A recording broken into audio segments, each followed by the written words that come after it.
On top of Old Horror Hill, in a secret laboratory, Professor Weirdo and Count Kook were in their monstrous... Hi, welcome to TMR podcast number 7. Today we're talking to Shannon Parkhill about socialism. He's a revolutionary socialist. So take it away, Shannon. Tell us what you know about socialism. Cool. Yeah, I'm a member of Socialist Alternative too, which is a revolutionary socialist organisation in Australia. So it's need to define what socialism is, because the term has been used by multiple people to mean different things. So socialism is not, some reforms to capitalism where we give you some welfare and you have something you vote for and good public services or something like that. That's like, we call it social democracy, and it's better. It's probably the better form of capitalism, but it's still a form of capitalism. Socialism is not, like bureaucratic, what we call bureaucratic state capitalism, as in the USSR and China, North Korea. What about say Scandinavia? I mean, how close? Don't know anything about that country at all, so I can't say. Because they're famous for having the most investment into social services and the biggest safety net. So we'd call that a social democratic kind of society, sounds like, Okay. So these are all social democratic societies? Well, I wouldn't say that the USSR and all that were social democratic. I'd say there are bureaucratic state capitalists. But they're still working. They're still working in a capitalist. Yeah, these are all just different forms of capitalism. Socialism is something other than capitalism. So we actually have to start from the premise that we have capitalism, and this is like a process of change of society, right? And that's kind of what socialism is. So you have the idea that you have private property in some unlimited amount, where people accrue huge amounts of wealth through trade.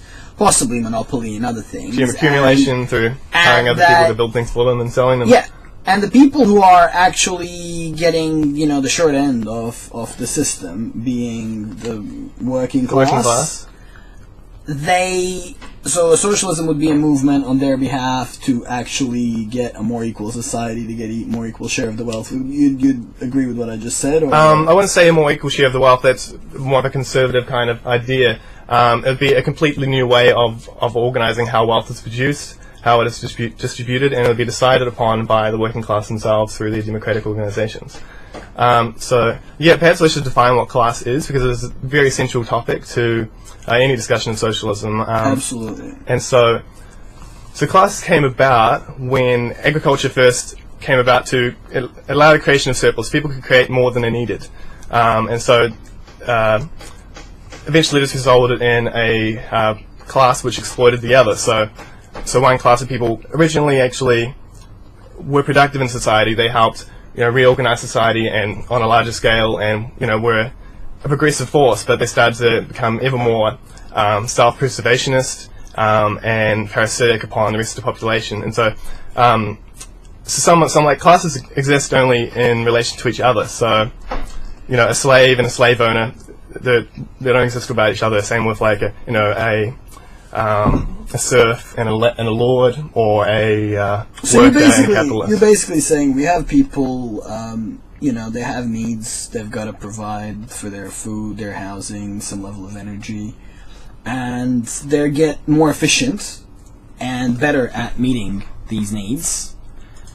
And I'm just gonna cut here just to make sure that our video is freaking good. Alright, sorry for the interruption. Shannon was basically explaining to us how he believes capitalism came about and how the origin of this class struggle came to be. So as our means of production developed further, we started to, there's a increased division of labour and different social relations about how this labour was organised, we ended up with a feudal system. But within that, we actually developed, the beginning of a capitalist class. The merchants, small workshops, and then this slowly progressed. Accumulated, got bigger and bigger until we ended up with the Industrial Revolution. And by the time we got to that point, there was the capitalist class was very much a threat to the old monarchy system, and so there was a class struggle between the two different exploiting classes, the feudal classes, like the monarchy and nobility. But when you say two different exploiting classes, I mean, one exploits the peasantry and the other the working class. But you could argue that the monarchy creates no inherent value. They basically have an army and they lord over people. But when it comes to the the merchants and the producers of, say, I don't know, horse carts, like the guys that build bridges, stonemasons, etc. I mean, they are the ones that at least originate this creation of things that make the society move forward. In a sense, it's a capitalist class productive, is basically what you're saying. Yeah, I mean, clearly at that stage, they have a better claim to be in charge of society than the monarchs. Yeah, there's definitely. So that claim was played out in a class struggle between those two classes. And eventually the capitalist class won. I mean, there were several revolutions throughout Europe, followed by counter-revolutions, and eventually they won out, and now we have capitalism today. So that's kind of how it came about. So, I mean, in a sense, like, capitalism came out of this class struggle between, the merchants and the, what would you call them, the tradespeople? Or, I mean, how would you, the smiths, the guilds? Yeah, there was, like, artisans, I guess you'd call them. Yeah.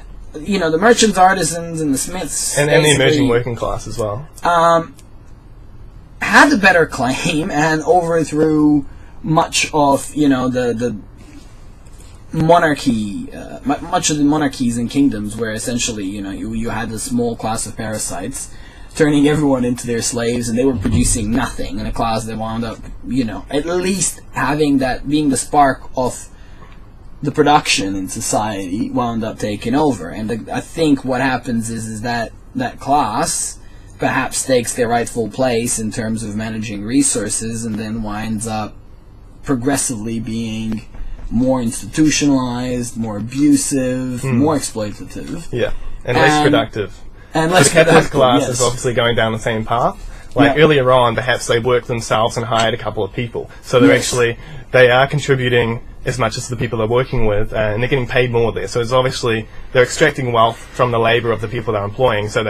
But they're not exploitative. The ratio of how much their wealth is a result of exploitation of labour of others, and how much it is their own labour.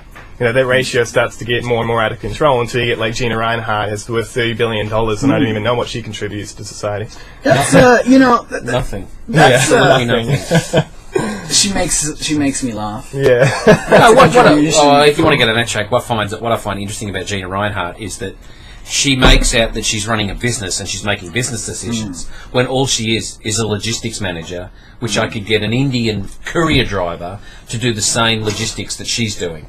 We dig it out of the ground, we put it on a train, we put it on a boat, we send it out. The country, without value adding to any of that. Yeah. The country pays for the train ride. I mean, it's so I really like what we just did, because you've kind of mapped out this progression from monarchy and feudalism into a capitalist merchant class taking over, and the rationale for it was good, and clearly I'm sure that everybody watching will agree that the people in charge of the wealth today are undeniably a negative force on the well-being of mankind. We're having ridiculous amount of environmental destruction, pollution. We're having poverty at absolutely unnecessary numbers, where the amount of food thrown away in the West. Yeah, so this ceased to be a productive, progressive force, and it started to be a very destructive force, just as like other ruling classes before them were. Can you try to pinpoint what's the class structure like today? Maybe perhaps in Australia and the Western world, because I'm sure that as much as it would be convenient to have it universally around the world, countries are inherently very, very different. So what's the class structure today in Australia? So so as Marx predicted like 150 years ago, there's this constant polarization of the population between the proletariat, which is the working class, and the bourgeoisie, which is the capitalist class. And so that has happened in Australia to pretty much the degree it can. And so in Australia, the majority of working class, about 2/3 perhaps, if you include all dependents and people who retired that were working class, that's the basic, it's about 2/3 or so. and then there's the capitalist class, which But how is would you define a working minority. class? Like, if I'm sitting here, and what boxes do I have to tick? Like, am I working class? So you're working class if so we talk about private property. We're talking about ownership of the means of production. So the tools of labour. So a working class person doesn't own them. What they do own and what they can sell in the market in order to make a living is the labour power, and that's pretty much it. But okay, like I just here's the thing, right? When we're producing physical goods, in the European economies of 1500s, just post Middle Ages,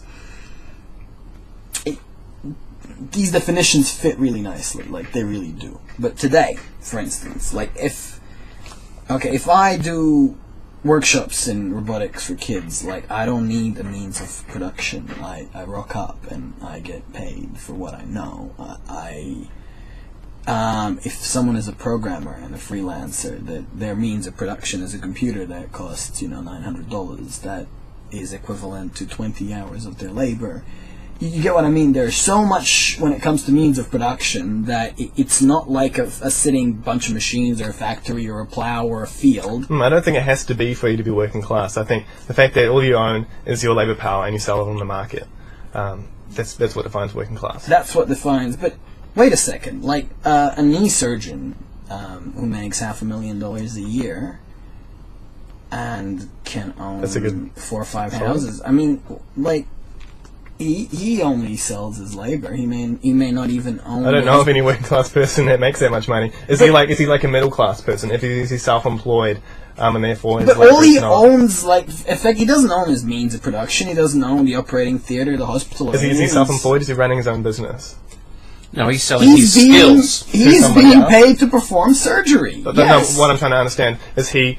In relation to other people, is he employed? He's an or employee. Is he employee? Okay. He's an employee of a private. I've never heard of any Same as employee an that gets exorcist. $500,000 a year. That sounds pretty There are incredible. many employees. I mean, there's thousands in this country that get over $500,000. I mean, there's all these stock traders that Well, get they're still that working in class bonus. people.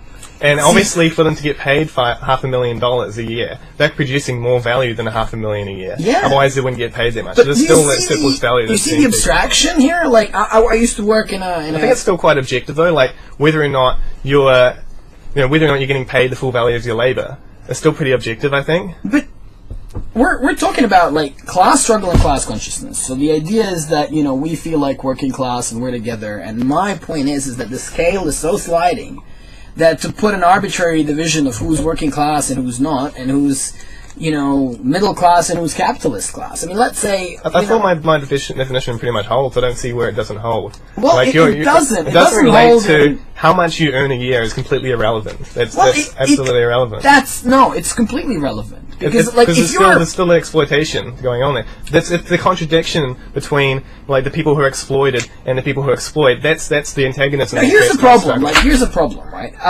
I worked in a factory, for instance, and I know the guys wearing the fluoro jackets on the floor with a bunch of bad tattoos and an alcohol habit, and they're clearly working class.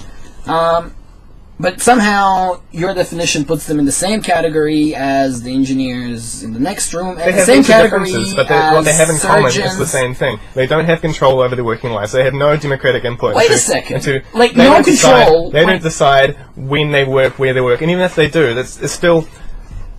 I disagree here, okay? Because... I was just reading a book about wait a minute. I understand where you're both coming from. But in what context are you putting that in? Well, what I'm trying to say, because I've heard a lot of socialist arguments that build this, on this idea of class consciousness.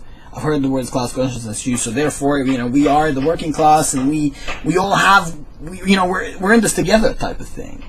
And what I'm trying to say is that in this country, You're saying that a guy who can repair a leg and get $500,000 a year to do it is not in the same category as Joe the worker. Yeah, get on the work site. We're not in it together because I'm got $500,000 and I don't care if I haven't got a job tomorrow. Yeah. Where you live every day, you need to earn that. Yeah, there are theories about what do they call it, a aristocracy of labour, where some parts of the working class are paid more than this. I'm not saying there's every working class people have everything in common and that they're all going to be brought in the class struggle in the same way.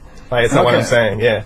It still experiences many of the contradictions of capitalism. They still, find themselves living in a world that's being polluted and destroyed, and they have no say about it. There's no democratic input they could possibly have that could stop these kinds of problems and things like this. So that's right. So it doesn't matter whether you're a knee surgeon or you're working class. We both can't say, let's shut down that Fukushima fucking plant tomorrow. We have no... Even if we go to our politicians, they can't do anything. Yeah. I agree, because this is where perhaps we can completely agree, is that what they have in common, the knee surgeon and the factory worker, is that they have pretty much the same political power. In a sense, even though this guy can afford all the toys, the nicest car, the nicest house, and all of that, if he sees some big corporation doing something bad, even with his $500,000 a year, he's very much powerless to stop it. If he sees government policies that are against the interests of the people who need help of the government the most, he's very much, even with all his resources, which are 10 times more than the factory worker, he's like 10 factory workers, meaning that he doesn't have much leverage when it comes to affecting society either. Like, I'll agree to that. Are we allowed to talk about the Clive Palmers who buy democracy? Yeah. Talk about him. Well, I'm sure we're going to get there? We'll cover them, but I'm trying to, dig at these definitions. Like, first of all, class is class struggle. And another reason why, perhaps what I'm talking about is why the message of socialism is, would be, in my view, a difficult one to get across, is because it uses terminology that, like class struggle, like classes, that, man, when Marx wrote that shit 140 years ago, you could pinpoint with a finger, that's the capitalist and that's the worker, and that was like clear as fucking day. Yeah, he talked about it in a certain context, obviously, when the context has changed in a lot of ways. Yeah. Like often, he refers to industrial capitalism producing commodities, where today we might talk about, service, people with white collars making services, but it's still the same process. But look at it this way, right? Even if you look at it as a class that owns and invests, like every single person in this country now who's employed is having a super account. So 9% of their income are pooled and managed into this by investment managers into buying and selling different assets and commodities on their behalf. Yep. And so, does that make them partially capitalist class or middle class or something? But, is that what you're saying? Or? The average guy who's going to retire is going to, I think the average is like 600,000 for people retiring in their super. And, he's going to retire with $500,000 of assets that have been invested and reinvested in this. So, in a sense, what this modern economy does, as opposed to the economy 140 years ago, is just smash these what used to be clear distinctions into this abstract soup of... I don't see how your example in any way smashes this clear distinction whatsoever.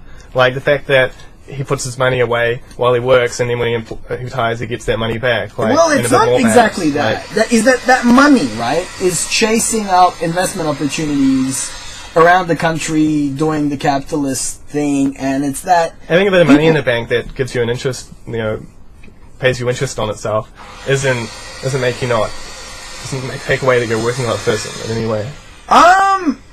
But okay, especially if everybody's doing it, then this distinction is still there. You're being exploited by your. But you're a shareholder in companies, and these companies, you have workers working all day. So you can get, shareholder dividends, and they get their... The definition of where you're working class now is when you submit your labour to somebody, and they siphon some surplus value off the top. That's what it is. Like, yes, a slave still gets a roof over his head and but you see what I mean? Like that slave... But he gets less than he provides. But you see what I mean? That slave who's having... you're your own being slave. Exploited, right? Now owns shares in Commonwealth Bank, Macquarie, and BHP, and other slaves out there are giving a little part of their, are getting their freaking labor exploited to them. So this slave over here gets a small cut siphoned off of other slaves' labor. It doesn't change the fact that he's being exploited whatsoever. He's I still know, being but exploited and is working. The slave is exploiting the slave. I personally, as I said, it doesn't. This example doesn't change the situation that somebody is in a serf-like position in society. I don't argue that, but the point is, at a small level, at a 9% a year fucking level, right? They are making every person partly a slave owner, in a sense, a shareholder in corporations which exploit resources, pollute the environment, exploit other workers. So, like, every year, you know, 9% they don't have any control over that, though. They don't have control over like, they can choose who to invest that money with, of course. But they don't have any control over those who they invest with, what they do with that. Like, other than they can choose who they invest in. They don't have control over that at all. We're going to discuss that in terms of practical action. Compare it to socialism as a contrast. That's when this becomes most clear, I think, often. Where, you know, people actually have direct democratic control over how everything that they create is produced. And when you contrast that, it becomes even more clear, really. But can you have that? Can that work? Yeah, absolutely. You know, there are countless examples of workers taking control of their factories. In pretty much most countries, it's hard to find an example really where there aren't constantly learning about new examples. I've seen a lot of East German stuff where they had co-ops. Yeah. And the co-ops, the money, but that is that's just another kind of middle class kind of thing in a way. You know, having cooperatives where you own your means of production and you're still working based on the same. But you're working in a capitalist system. We're getting to, like, actually right towards sort of the end. In half an hour, we'll really get into say potential solutions and what are practical actions. And perhaps I think we uncovered something like I brought up the super example. And it just seems to me so obvious that, you know, if everybody's getting 9% of their labor becomes this. Yeah, I think I need to find this to say, like, that this is like a tendency, and it's not like you can have like someone who's worked all their life, has put aside some money and now owns like 10 investment properties, like my dad or something. You know, and in that sense, you know, you can be a bit of each. But you're still there's still very much a clear distinction between which part is which. Like, well, you can be a bit of both. Where I disagree with you, right, is that there is a clear distinction. The way I see it, right, like to the degree that you invest in properties and make money, you're a capitalist. There are to the degree that you work and make your money, you're a worker. Society, right? I would look at there's 25% of people I'd define as working class, and it's a mixture of their personal decisions and their income bracket. I mean, you know, there are income bracket in a Marxist sense has nothing to do with whether or not you're working class. It's completely irrelevant. Well, let's say you are. I mean, that I have a problem with that, obviously, because the surgeon can. It's based on relationships with other people. It's not about what you can afford or what you can't. It's about your relationships around the means of production and your economic relationships with other people. That's what it's about. But somebody who saved up a couple $1 million. The reason this is important. Somebody who saved up a couple $1 million can make a life decision that'll tomorrow, like, without any effort, that will make him a business owner and therefore a part of the capitalist class, as opposed to before he was earning wages. Like, it is not even some class struggle that he has to do. It's literally go and says, okay, I'm buying that restaurant, you know, and there you go. He's an employer, a business owner, and before he was a stock trader or a surgeon or something. Like, what I mean is wealth, the objective amount of wealth somebody has got... it determines their class mobility, which is true. But, like, the reason that drawing this class distinction is important is because it is contradictions with... Like, so, Marxist philosophy is about understanding that everything is entirely connected and interrelated with everything else. And there is the aspects within it that come into it that are in conflict with each other, that push things forward. So, for example, if you look at like nature and how, you know, the race between, you know, the gazelle and the lion, you know, there's a contradiction there of interest there, obviously, and this propels forward change of evolution. Like, it's in a sense kind of similar, not that it's based on, you know, natural selection or anything, but the antagonisms between capital and labour, which manifest between as class conflict between the capitalist and working classes. That this is how this pushes change forward, and this is what's happened throughout history. I agree with that. I mean, I completely agree that, you know, the system we have today is, to a great extent, a product of this. Workers do this, and they make a step up there, and then the capitalists do that, and of course, and you know, if you look at the welfare state, I mean, it's clearly a product of the struggle between the workers and the capitalists. If you look at, you know, a lot of the things we have in our liberal Western democracy, it is you can clearly see it as some type of compromise reached between these two segments of society with opposing interests. But I guess we really went through the definitions quite well. I made my point, and we're not going to go over it again, is that through this process of evolution, which Marx described and which you just defined, I would say that the roles have, I'm sure you'd agree, today it's a lot more abstract than it was at the time the theory... Don't really agree, but anyway. Okay. Like, okay, we fine, you don't have to. But, like, in my mind, when I look at 1900s, early, late 1800s, and you look at those... The disparity in living conditions. Today we have great disparity in wealth in Australia. Someone in the guy me and the guy there compared to Gina Reinhardt and those people that run the country. It is even bigger than what it was between the mine owners and the miners. The trouble is, I'm here. I got 50 channels. I got my internet. I'm drinking my organic coffee. I'm That's just enjoying my to garden. what the miners at the time had when they had. I'm enjoying my garden, and I work like 25, 30 hours a week. I'm living a pretty good lifestyle. Obviously technology is advanced, and so production more productive. And so the point is that when you reach a certain level of wealth and comfort, the distinction between you and the let me next talk about guy when the becomes- distinctions become far more obvious. Tell me. Because when capitalism creates crisis, which it does, the crisis that happens in capitalism is not like economic crises and these types of things. It's not the cause of some bad policy, some outside force. It's because of these contradictions within capitalism, and so. Yeah, like class struggle, in times of high degrees of class struggle where these classes are really battling it out, the differences become far more apparent, far more distinguished. And so when you look at these times, you get a far more clear idea of exactly what constitutes these classes, what their values are, how they work, and why.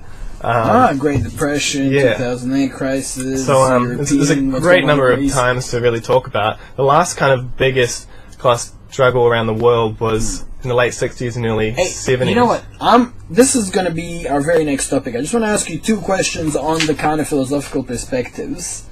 And then we're going to go into examples of socialism in practice over history and examples of socialism today. But the two questions are, firstly, kind of what is your position on democracy? Like, is that the way people, like... Is that how you feel that countries and nations and regions should be run? So we talk about democracy. It always has a class character. So what we really have today is the interests of capitalists running things, and it's not really a democracy of all the people. We don't really have democracy because the only place where let's say democracy would be a meaningful. bunch of socialist alternative, a couple hundred of you start a community, and there's 200 of you, and you own a patch of land. Would you vote on decisions, and would it be 50? We're really not interested in doing that. That would be. But let's say you as did. an example. I mean, as an example, yeah. If a couple hundred people with very, very, very similar values to you yourself, would you adopt a democratic model? Yeah, I mean, the way when we talk about like how the society should be run under socialism, it's not like just us sitting down in our chairs and thinking about how we would like it to be run. It actually comes about through a process, and this process shows, whether or not it's democratic and how it works and everything. So, like, you have to really look at kind of historical examples rather than just like play around with our principles. Yeah, so you look at historically when workers fight back against the system and take control. Let me ask you a purely hypothetical question. Okay, now there's a couple hundred of you, and you're deciding on whether to buy solar panels or connect to the main grid, right? Yeah. And how would you make that decision? Would you get everybody in this village to vote yes or no? Would you...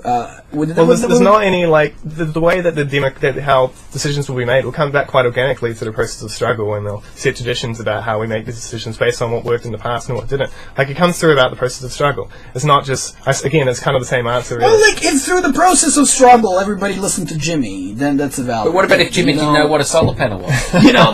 Should we listen to Jimmy? He doesn't know what a solar panel is. Does he get a vote? I don't get it. Like, you either... Like, Let's think about examples, okay? So how about you personally, right? Yeah. There you are. would you go with a panel of experts, or would you go let everybody vote for this thing? Now, like, it wouldn't just be up to me to decide, because everybody involved in making that also had the question posed upon them, or would be affected by the question, would also want to be involved in so much. Okay, well, you could go into. So let's talk about actual examples. Would ever be like. Let's talk about actual examples, because that's where we look to as socialists looks to actual examples, or like what's happening now, if it's happening right now, and how people like organise themselves. So like the Builders Labourers Federation in Australian history is a really great example. So they started to take over the whole building industry, at least as much as they could as a builder's labourer, and then all the trades. And yeah, like, so it got to the point where, you know, the employer would give them a list of what was needed to be done, and they would rewrite it however they wanted and give it back to them. Like, this is how much control they exerted. And they would sit around in a group and they would discuss it between themselves about how they would organise it. So, and they also were involved with other community groups that approached them and say, we don't want this to be destroyed, this forest or this building. And if some of them say we want to live there, and some of them say we want to live here, but not both can be done. Now, like, you get what I mean? Yeah, so how do you do it? Well, like, it's either ruled by a minority, ruled by a majority, or consensus. So that's kind of, I don't really know of any, I've never heard of any alternatives to that. So consensus is really problematic, obviously, because one minority that disagrees with the rest can pretty much hold the whole process to ransom. And that becomes really authoritarian in that sense. Minority rule is obviously what we have now and what we have had since the random class society, and obviously not what we want to continue. So it really has to be by a majority rule. And so you're not going to get your way all the time, but you will the majority of the time. Here is like... There can be compromises, you know, when there can be compromises. Here's what I believe, you know, to like give you, you know... But should the village idiot get a vote? Well, the village idiot, if he suggests something, like, if you look at actual examples where, say, like the Builders Labourers, I'm sure some of them didn't have the greatest ideas. I'm sure some of them had really terrible ideas. But other people would obviously notice that, like, they sat around and actually talked about it. So someone who noticed that this was a terrible idea would say why it was a terrible idea, and maybe the village idiot would back down, or he'd be the only one that would vote for that option. What about if they started building lobbies? Building lobbies, how do you mean? Well, they lobby together, the village idiot and his friends who have no idea about what they're voting on, but they... So let's look at the social dynamics of what I'd expect the socialist society to run. Like, I expect that, different industries would, in a sense, lobby other industries. Like, you know, we're carpenters and we need more nails, and so we talk to whoever produces nails, and we give them a request, and if, like, industries, you know, are not cooperating with other people in ways that people think they should, well, then you could organise in order to oppose that. Like, let's say you were we needed you to supply me with something, you know, you're like a group of workers, and I'm a group of workers, and, like, we need you to supply us with X, and, you know, it's really bad quality, or you're not providing enough of it, or something like this, and we know you have the labour power to do it, and you're just, like, being very uncooperative. Well, how we, like, oppose that? So let's say I've got a friend who runs it, like, he works as an electricity worker. He just cut your power. You're like, this is the worst example, like, the worst possible. But there's always ways of organising it. We can not supply you with the products of the labour if you don't do the same. Yeah. So, like, Shannon, but, like, I have a problem. There's a need for cooperation, and this comes out in workers' struggles. No, I understand that. Shannon, I have a problem. Like, but there's always one person who makes the final decision. This is where I'm going, like... It's not what happened in the Builders Labourers Federation. They actually made a decision as a group. I'm asking you, like, for your opinion as a human being about how you feel about a certain thing, and you're just going, well, in history this and history that. I'll tell you how I feel. Yeah, okay. I'll tell you how I feel. I feel that, like... direct democracy, voting on stuff, should be the first option. I believe that people would fuck up, and quite often, but then they would learn from their mistakes. And I believe if through the process of, like, okay, we all vote on what we want, and wait a second, in 3 years, if it's pretty evident we made a bad decision about how we're going to build these roads, then we can have a vote on whether we give a bunch of experts temporary mandate to decide what happens to our roads. You can delegate roles. Absolutely. You can delegate roles. And you can instantly recall them from their position of authority that you delegated to them if you feel it's necessary.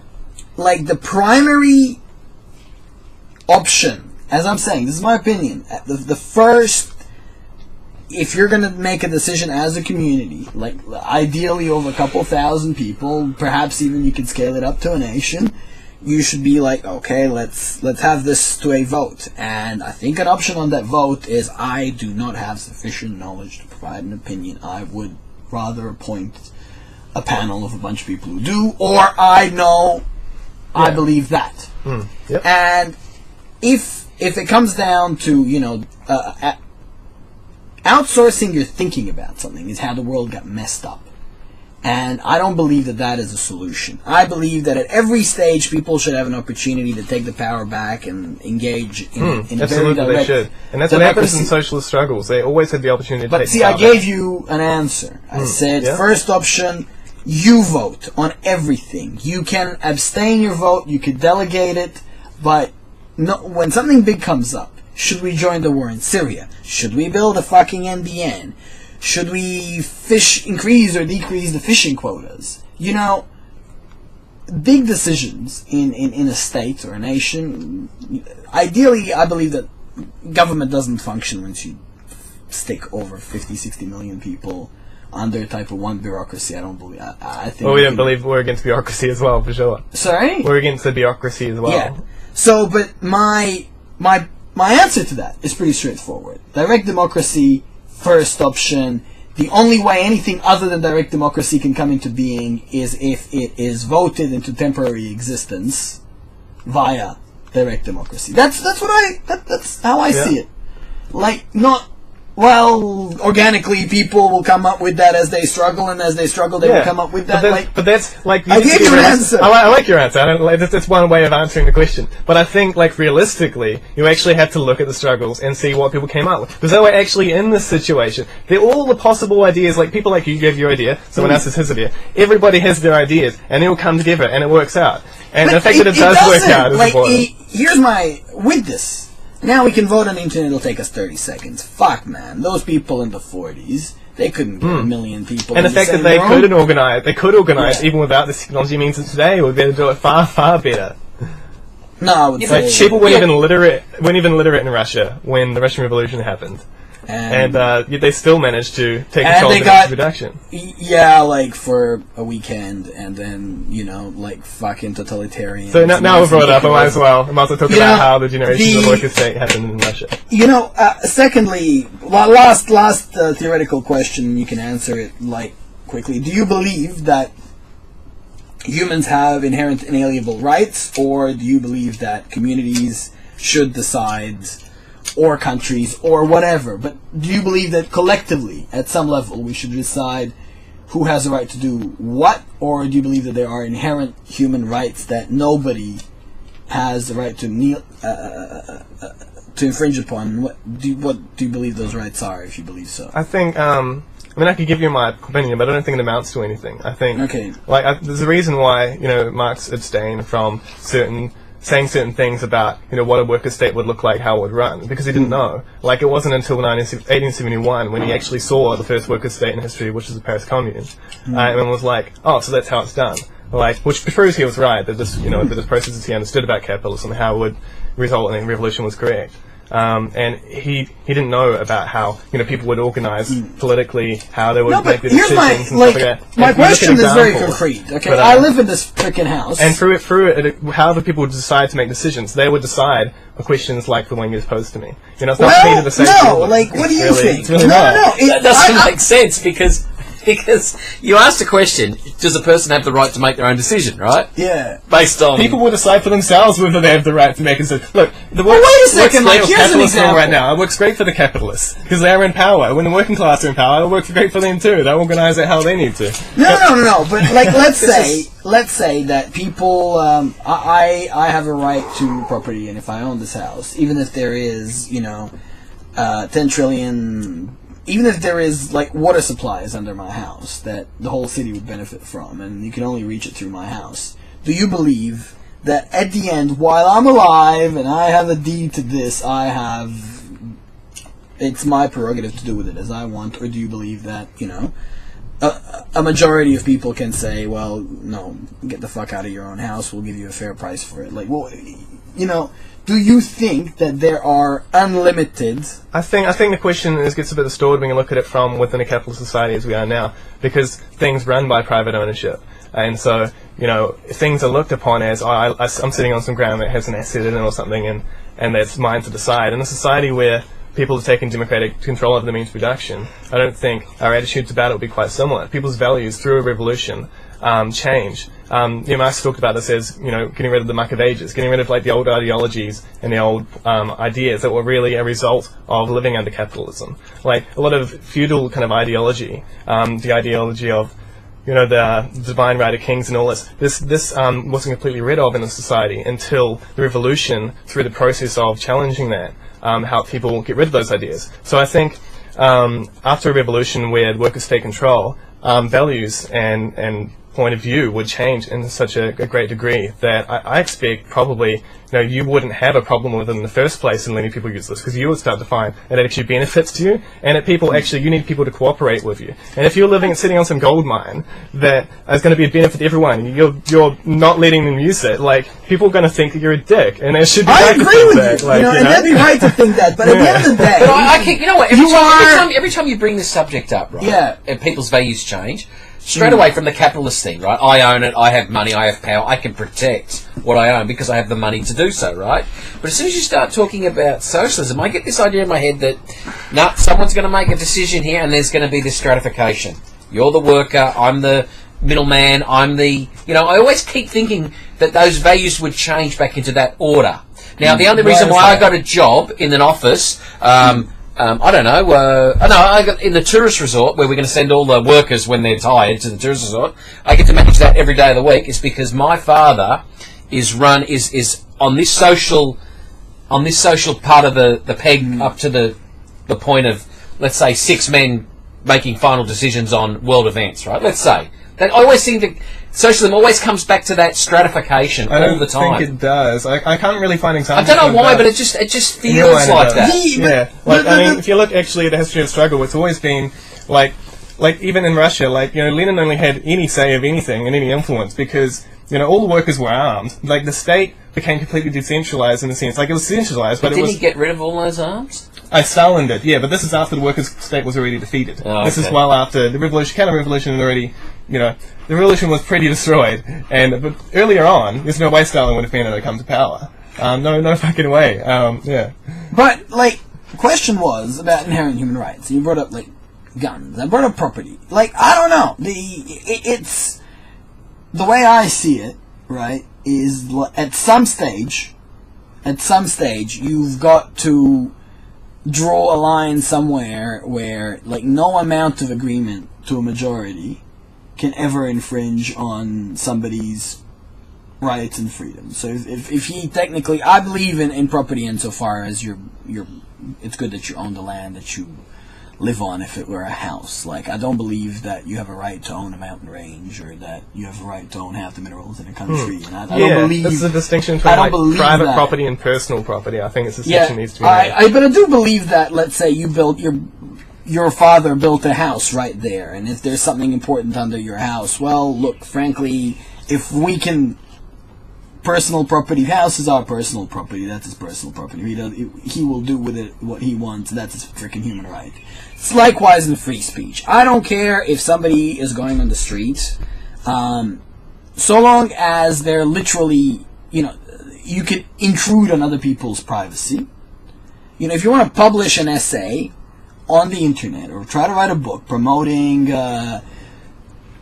fascism, Nazism, killing people, pedophilia, I don't care. If we either respect free speech and we're all going to rise up and in free speech demonize these people and show them for the idiots that they are, or we don't, or we're going to go arrest them and put them in a... because if we don't respect inherent human rights, then what's to say that doesn't leave the field open for never-ending escalation of mobs, groups of people in history, hundreds, thousands of times have basically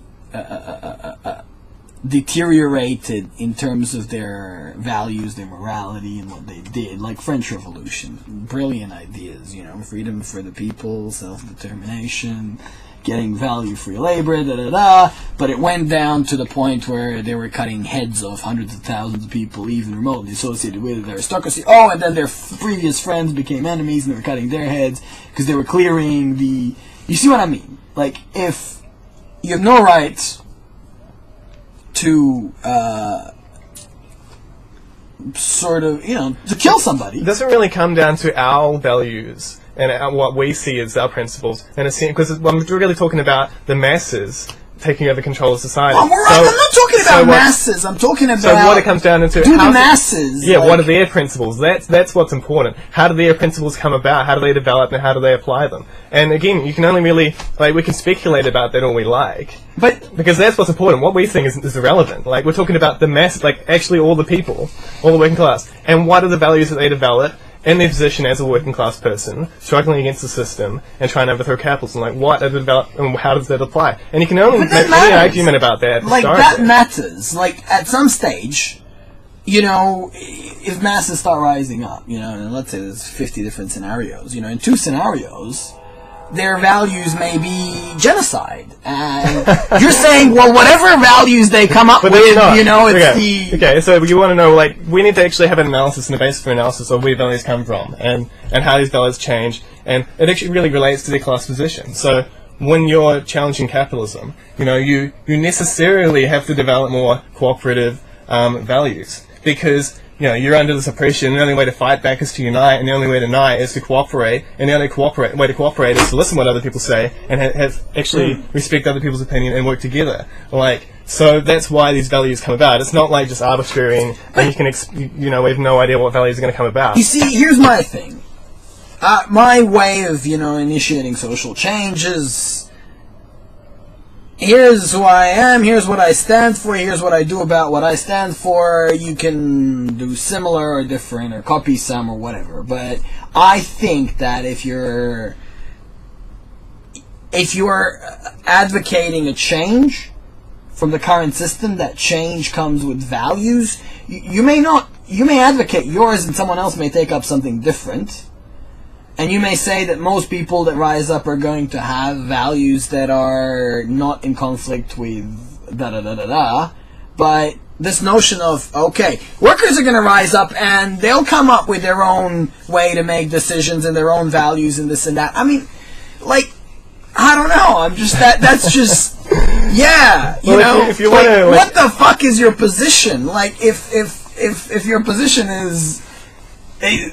It'll organically arrive one day when some people somewhere rise up and come together under some general principles. They'll have more... But that's not how society changes. Society doesn't change because people change their principles and come to a coherent plan based on their principles. That sounds great, but it's not what happens. It's never how society has changed. The Enlightenment, these ideals went through Europe. It didn't change anything. It was only when revolution actually went through Europe that things changed and the people rose up, and we ended up with a society based on the same ideas. You really think so? Yeah. So the ideas went through, but then they were followed by a revolution. Well, it wasn't actually there was one thing, there's a massive connection between that. I think there were decades between that, and I think they should be looked at as separate events. But they came from the same contradictions. But then the contradiction between the monarchy and the emerging capitalist class, and how these the monarchy was impeding on the freedoms of the capitalist class to make profit and to organize society as they would. And that's where that was the basis for the merging of both the Enlightenment and revolutions across Europe and various revolutions. But the way I believe. Correct me, I guess, it's not a matter of right and wrong here, but state your differences to what I kind of state here. My idea of revolution is that, at least now, we're talking modern context, people should realize how their needs are being met, who they depend on in terms of companies, institutions, governments, etc., and quite simply try to progressively disempower the most nefarious companies and institutions that have, inserted themselves between themselves and meeting their needs. So what I'm trying to say, for example, Monsanto is giving you really, really crappy, full of Roundup, pesticide, unsafely GMO'd food, and then you go, okay, well, we're not really gonna buy any of this. We're going to get into farming, or your electricity is being provided to you by a monopolistic institution that rips you off. Okay, what is an alternative here? Solar panels, less power consumption. That's a tough thing to do. But let's say housing, and so on and so on. So you're literally aware of how it is that you're living in the house you are, that you're driving on the roads you're driving on, that you're eating the food you're eating, and you're aware of the, ecological damage that certain of your decisions cause, and you actively keep gradually making better decisions about your life. Now, the genius thing about capitalism is, because we live in a debt economy, because every company borrows to grow, any corporate institution that isn't growing year on year, their profits, is literally destined for an implosion. I mean, the exceptions to this rule are like 7% of the economy. Therefore, if we are, if the mining companies are ruining the farmland, and people are aware of it, 20 million Australians get a pretty clear idea what the fuck is going on there. These guys are going to ruin their water supply and their food supply within 10 years.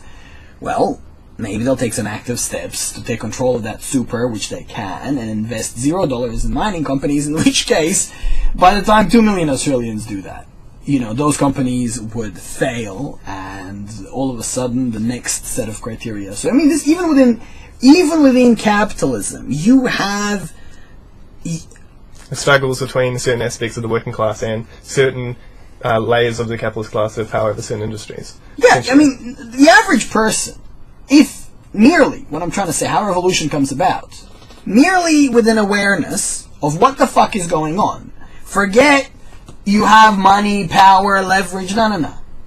If 2 million people had an awareness of the financial exploitation and environmental damage that is inflicted on this country by, say, the mining industry, then it would no longer happen, because 2 million people withdrawing their funds from it. And I mean, literally, we are like, every single person is an investor in the mining industry by the so you're proposing a different means by which we can struggle against certain industries within the capitalist class. Well, you talk about struggle. It's a different form of struggle. And I'm saying, do not direct your resources to dickheads. And what happens here is that 98% of the people in this country send a huge amount of their wealth, their personal resources, to corporations that are inherently bad. I basically have an idea of what you're saying, and my response would be that, I'm all for people making conscious decisions to minimize, the negative effects of investments and whatnot. I'm not asking you if you're for or against it. For a way to change society, I am saying that today has the potential to cause a revolution. To be a revolution. These are simple things. But wait a minute, Sonny, the population would have to be informed. Yeah. Right? And that's the biggest thing. That's some people have, a lot of people, basically non-Marxists, have the idea that that social change comes about by ideas, and it's just simply not true. It's not how you find me some big kind of radical change in society that came about just with ideas, and I'll tell you what, I can give you an example. I'll tell you right now. I've thought this through, right? I think about this every week. And you talked about banking, making a Commonwealth Bank, a real Commonwealth Bank, right? Which would fuck all the other banks over, but I don't think that would work. I mean, it would work to a certain extent, right? But there's too much. They would cripple. Right, the big banks nationalise. Well, if you nationalise the banks, right, that make a big difference. No, one bank. But I think there is one thing that could change everything tomorrow, right? And I've said it 100 times. I think if you brought out a free energy device, right, an free energy device, right, you gave it away. No, they exist, right? We know they're out there. I mean, it was just on Zeit News the other day, right? A 46% solar panel. Wow. Yeah. Why? Because it takes ultraviolet, takes all the different lights, even works at night time, right? That's close to... So if we come out with a product that made power free tomorrow, right, You think, well, okay, a lot of people don't realise. It wouldn't be free. It'd be like $30 for your power bill a year. Like, Yeah, but pretty much, it's practically free, right? Yeah. Because it would take away the oil, it would take away labour, right? Because a certain amount of labour that you would use, because you're freeing up that power. These institutions that rely on spinning money over and your money as a worker would collapse tomorrow. I think capitalism would really easily accommodate. I don't think they would take any challenge whatsoever. They'll make no challenge whatsoever to the class stratification of society. Anyway. Well, I think it would crush the capitalist model. I think our society would still be divided between those who have the power and those who don't. They'll still be powered by labour, even if certain, like, it's not like this is the first time some particular industry has had a massive reduction in necessary labour time. Like, this has happened every time automation is improved. But that doesn't happen in energy. Shannon, can I cut off this tangent as good as it bloody is, because there's something that you said that like I'm having a really hard time with. I'm sure Chris is. Like, revolutions don't come about because of ideas. They don't come about because people are informed. Well, why do they come about? Yeah, and how could you possibly sustain a revolution with an uninformed populace? Let's look at history of revolutions that have happened. Well, I mean, it's not like sustained revolution, it's very specific. The reason a lot of revolutions in history haven't sustained isn't because of a lack of information. But, I don't think that's really the determining factor. The determining factor of whether a revolution sustains or not is whether or not the working class is defeated or not. If it's not defeated, then it sustains. Wait a minute. There is one example I can bring up. In Egypt, right, and Webster Tarpley said this, right, in Egypt, when the people's income got to 80%, their price of food was 80% of their income, right? Yeah. Because they were... That's when the people went, enough's enough. Just, boom, that was it. They're out on the street, they're ready to kill anyone. Yeah, right? but here's the thing. It got to that point. You didn't have to be informed. You just knew that you were working your ass off and you weren't even eating. But, like, here's my point. Material circumstances that cause revolution. Here's my point. Fuck revolution when revolution means that, people are aware, we're being fucked, and those guys are fucking us. So, like, they're being fucked more than us. Let's say they put them all in jail. Like, the revolutionaries are really civilized, and they hold little trials, and they put them all in jail. Yeah, that's kind of what happens. Yeah, very civilized.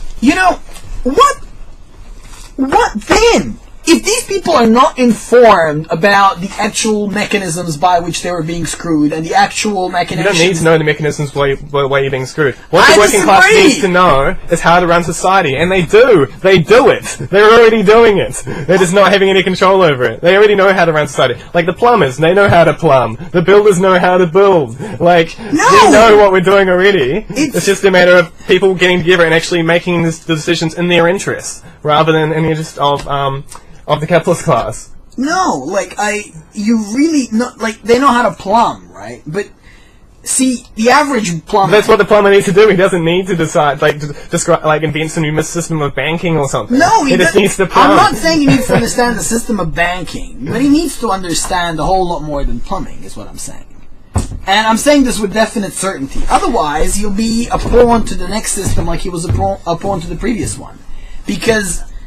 I'm saying as individuals we need to be a lot more informed. What he needs to be, to ensure he's not a pawn, is to assert his right to have a say over what he's doing. That's what he needs to. That's what he needs to do. Wait a second. If this plumber, there's this new thing, and they're going to get a new central bank started, and people don't have a pretty good idea about banking. They got no fucking clue about banking.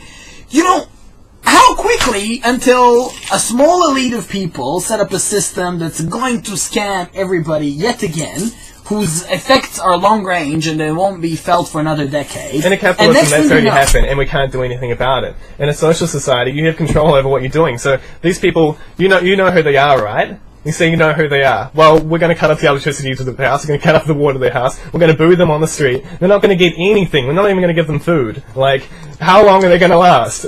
But you're assuming. I'm saying if people aren't informed, but now you've already made this magic assumption that all of a sudden, 10 years down the track when they're getting screwed, they understand how they're getting screwed, when they wouldn't.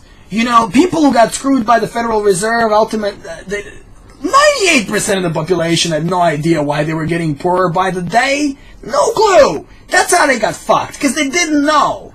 And what's to say the same thing won't happen in a socialist society or any revolution if people don't have a reasonably good idea of how it is their needs are being met, how that money comes to existence, how the buildings get built, how the roads get built, who pays for what. I don't think you have any how the problems farm- in a society where people are educated, where Yeah. people understand what it is and what's going on. It's in an uneducated society where you suppress technology, you suppress education, you suppress everything. That's when people, their emotions come up and they can't understand what's wrong or what's going on. It seems like I've downplayed the role of education, and what I was saying was that it's not education which causes a revolution to initiate, and for people to I agree, this motion of to initiate. struggle. Yeah. But to me, an initiated revolution in a country where 95% of people don't have a fucking clue what's going on anyway is just like going to make things worse. Honestly, if we had a revolution in Australia today, and these working class people took over, like, how many of them have run large logistical systems? You know, how many of them know how the world economy operates? Whether we like it or not, we're stuck in this system where we're exporting these materials to China. And if that thing doesn't, you know, to just transition out of that, you need to know how the globalized capitalist economy frickin' works to transition out of it. You get what I mean? You would actually need people with really good understanding. And you, like we were talking before, you can delegate any responsibility to anyone, you know, to people who. If we get together and agree, we need to delegate some responsibility to people. Yeah, but if the people who get that shit today are, for the most part, people that are exploiting everybody else, and you can only delegate it to them. You see what I mean? No, like, but you wouldn't delegate it to the old exploiters. You would how it worked in Russia was. They organised in the workplace. In this particular case, like most of the working class worked in workplaces that were between 1,000 and 40,000 people. Like, this is quite for the time very advanced industry, despite the economic backwardness in pretty much every other way. Yeah. But and so yeah, they would organise. There did be discussion obviously amongst the workers of political questions and about the workplace and about anything like that. And for decisions in the workplace, yeah, so they would delegate to a council. There would be voted democratically. It would be instantly recallable should, you know, the people there who delegated them the responsibility wish to recall them from their position in any way. And they wouldn't get paid any more than anybody else. So they wouldn't have actually any benefits from being in that position. And so, yeah, that's very similar to what happened in the Paris Commune as well. And yeah, so that's what Marx said. Like when he saw the Paris Commune, he discovered, oh yeah, this is a political way we organise. The Soviets is far more advanced than that, obviously, and in an industrial context as well, which is more relevant. And so yeah, so they would organise and make decisions regarding like that workplace, and also we need to organise on a regional basis, and so they would delegate to.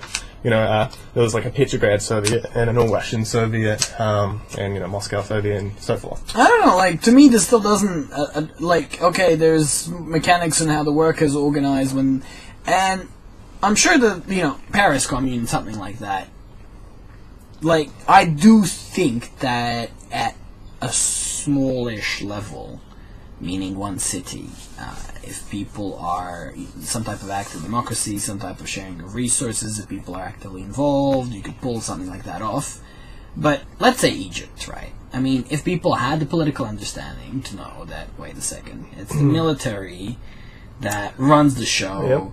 You know, this leader here is a figurehead of the military. I mean, sometimes they're at slight odds, but I mean, that is where the And the military is a figurehead of another country. Military is in bed with Israel and the United States. I mean, they give tacit rolling agreements for the benefit of the security of Israel. They receive billions in U.S. money. Saudis. This is the oligarchy that's fucking running the shit.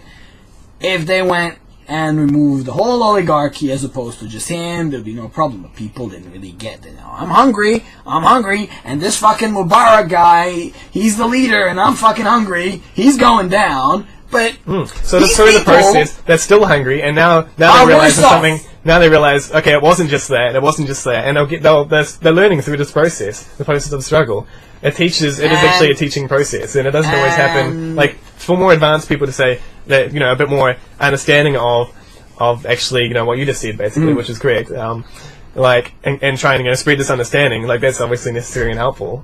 Yeah, look, what I'm saying is, yeah, exactly. Here's our disagreement. What I'm saying is, like, the revolution in a place where exponentially more people get I wouldn't even use the word educated, exponentially more people get an understanding of how it is that their country, their environment, their employment, their country, their economy, their society is being run.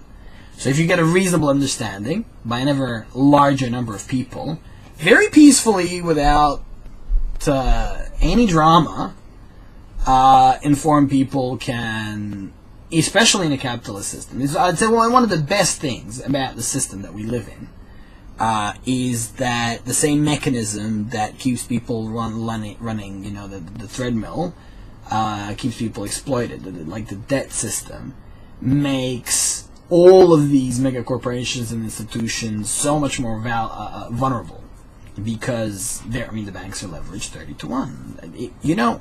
To knock down somebody who's leveraged 30-1, in translation, means that every dollar you withdraw, they lose 30. You get what I mean? Yeah, yeah. So, basically, all of these, I would say, pulling down a corporation, like a bank, isn't going to change the way society runs. It's not going to change the class divisions or anything like that. But wait a minute. Well, what happened? What happened after the French Revolution? I mean, how many years of chaos did they have there before things picked up?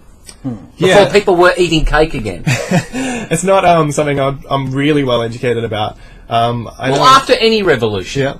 Well, look at the Egypt Revolution. Nothing. Revolutions are very different. In the 1648 revolution in England, I haven't read a heap about it. From what I understand, there wasn't a great deal of chaos. It limited the power of the monarch and brought increased power into. Is that the Magna Carta, or what's that? Is it the one where they got the Magna Carta done? It's the one where they cut off the king's head. I don't know if it was King Charles. Okay. I'm not sure. No. 1648 anyway. That's the one they found in the car park the other day. And so this is actually what allowed the further development of capitalism within Britain, and eventually its complete takeover of the world, because it was the most developed capitalist country. And yeah, I don't understand it as being particularly chaotic, but it was a revolution that was led by kind of middle classes. So they didn't have radical change ideas of bringing greater equality or anything. Here's where I'll fucking get to the crux of, I would say, the difference of my beliefs versus yours. I believe that we live in a world of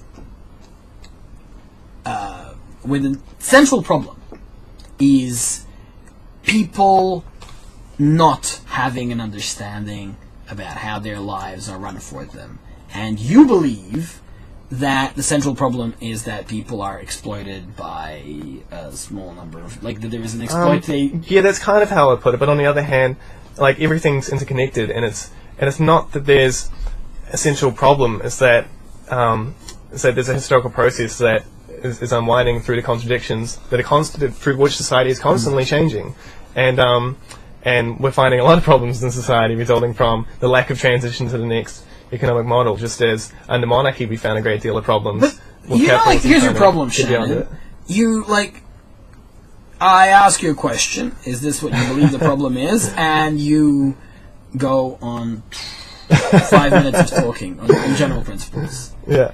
And I actually think for a couple of minutes, and I try to say if I was going to say what is one central tenet that covers most of what I believe the problem is, and that's seriously, I think if people had a clue what really is going on in the world, whatever system we had, whether it be based on free trade, voluntary trade, capitalism, socialism, communism, freaking what if most of the population, if freaking elf, a quarter of the population of a country has a pretty clear idea how it is that, shit gets done, you are not going to have major exploitation. It's just not possible.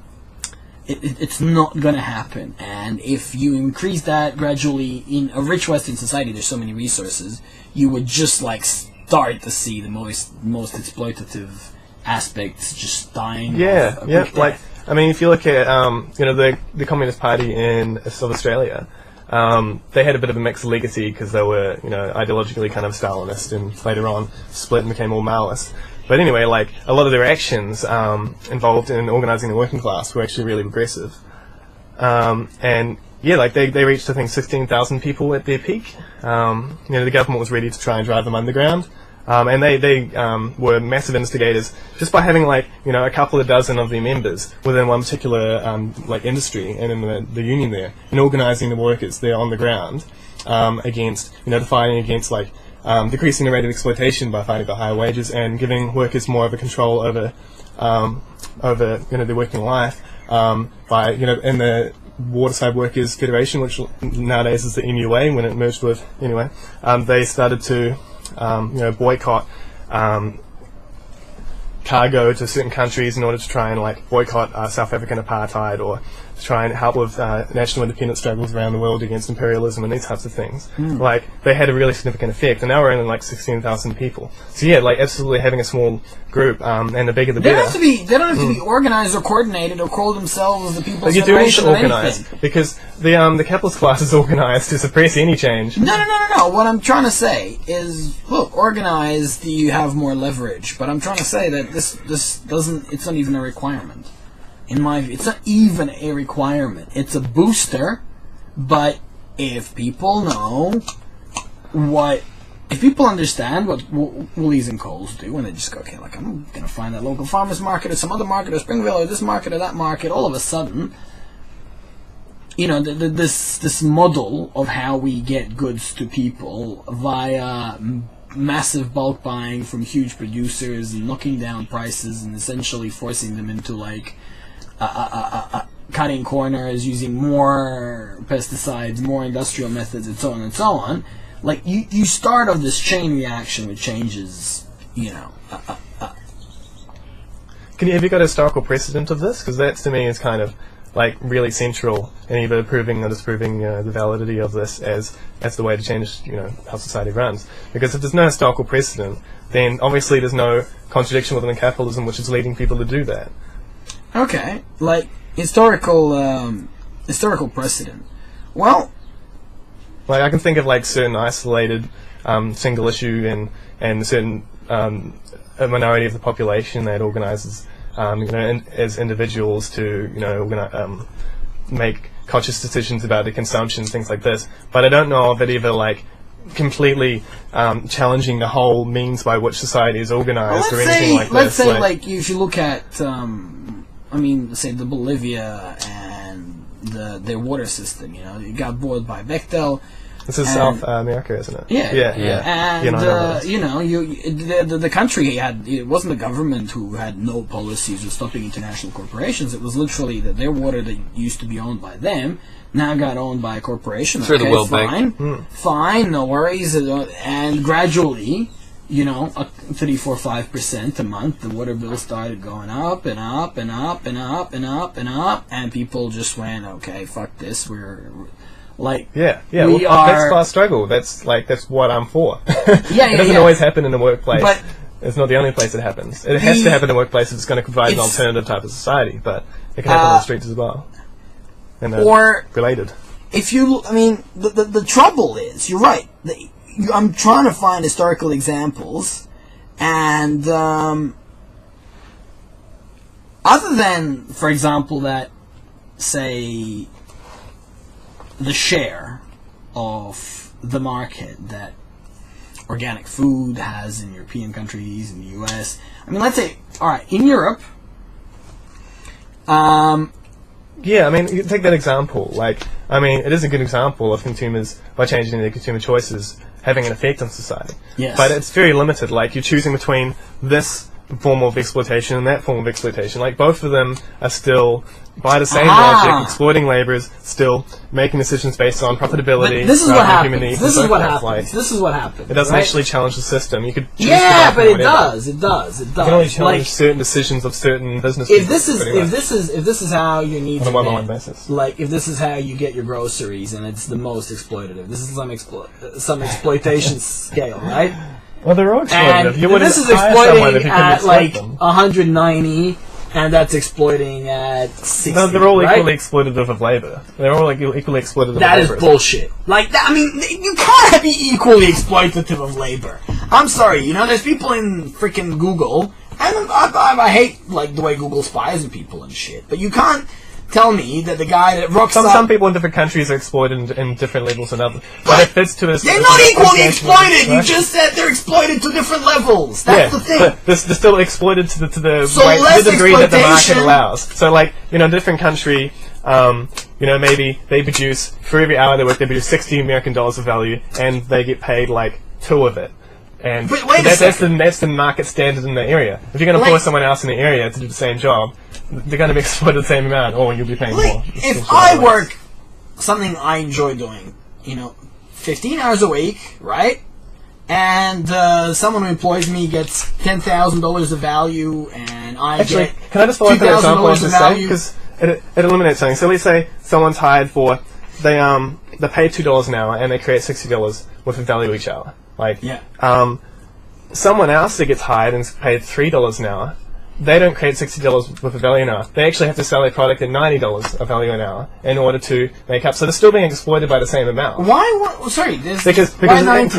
increase capital, 63? Or it'd be somewhere in the middle. But it'd be still the same rate of 63? exploitation. Why not 63? Because there's more capital that's invested, and capitalists expect to get a certain return on their investment. They don't just, if you invest $3 more, you don't want to get extra $3 back. You want to get, you know, that rate of return. If you get $4 back, then that's a pretty good rate of return. You're going from $2 paying them to $3. You're paying them an extra half the amount. You want to get an extra half the amount. No, it doesn't work that way at all. Yeah, you still want a 10% return on your investment. Yeah, you know what 10%? Twice as much. You want twice as much profit. You know what 10% of an extra dollar is? 10 cents. Yeah. Yeah, but in this example, obviously it's more than 10%. I'm talking about you give them $2 and you get quoted back like 40. 80,000%. And I mean, that's what I'm saying. Yeah, well, whatever it is. Not feasible. But whatever it is, if you increase the amount of money you're paying that worker by half, you increase the amount of profit you extract from them by half. So you're still whatever that proportion of surplus value relative to capital investment and labour. It's the same proportion. But here's my thing. So it's the same rate of exploitation. Like whatever, worker, employer. You don't seem to acknowledge like win-win transactions, because if someone wants to pay me for $1,000 an hour of my time, such that I could work 4 days, you know, whatever, $150 an hour, such that I can, you know, make a living of 4 days a month and be very, very, very happy, very, very happy.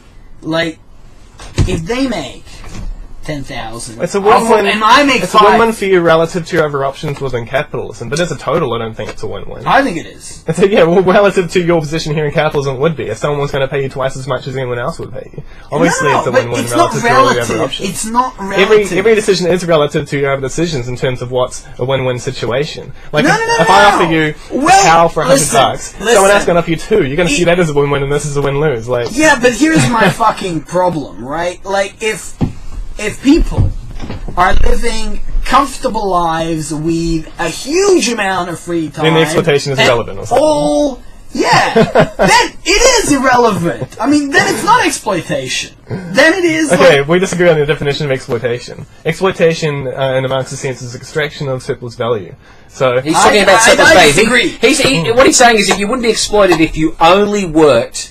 The amount of labour you put into it, you got that same value back. Yeah. But there's no such thing, because value's not based, and I've heard this before, but your value of what you are is not based on your labour. It never has been. Well, I mean, it might have been once upon a time when we didn't have horses, because each horse has X amount of horsepower. It takes a certain amount of labour to invest to feed that horse and to maintain that horse, and to the degree that horse creates extra value, it is taken it creates extra value. Yeah, it is taking more labour to maintain, and as capital investment as well. I'll tell you what exploitation in my definition is. And I mean, this is kind of relative, but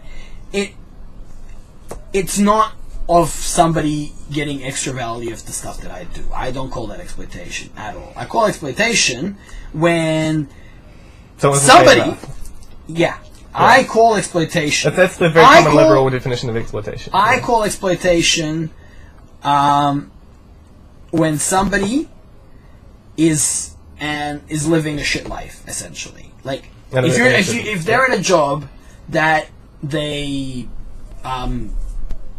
don't like for whatever reason. Yeah, well, they're forced. They don't have. What a Marxist would call it is just like a shit wage. It's not. And I guess if you get paid less, then your rate of exploitation is higher if you're doing the same work and creating the same amount of value. But wait a second. Look, Shannon, here's an example. It's a very scientific term. Here's an example of like what I kind of want to do professionally, right? You know, like let's say I developed my system, my automated watering systems to a relatively high level of performance. I could go and knock on some organic farmer's door and say, listen man, it takes you probably 30 hours a week to water all these things. I could set this up to be better than you'll do it manually because, you know, you'll optimize the amount that each plant freaking needs.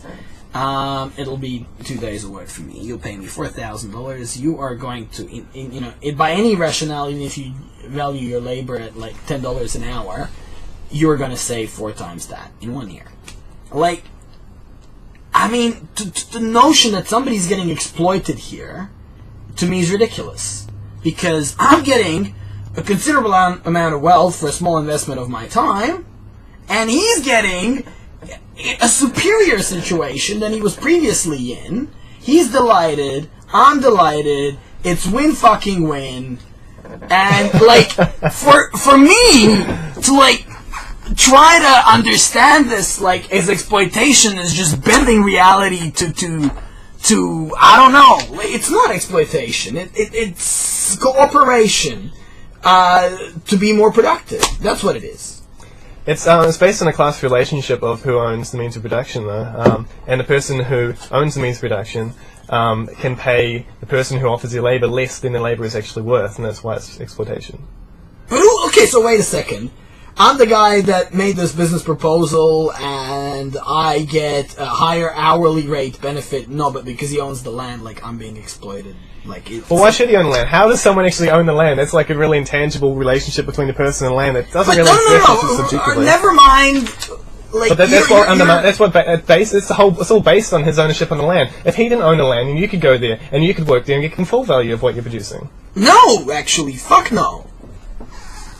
If someone's already doing the farming, and you can make your own farm and do that. I mean, why? Or you can work. Or you can actually work together as equals. It works together. He offers his labor, you offer your labor, and you split it according to the proportion of what you offer your labor. But it actually works better if he owns the land for me. Why? Because instead of me having to like do all the farming, I mean, my interaction with him is 2 days a year. I get a lot of value out of that, and he gets a lot of value out of that. He's already there anyway. I don't have to like worry about a farm all year long. Like, but see, the farmer, see, wait a minute, and the other thing too, this is what I don't get, right?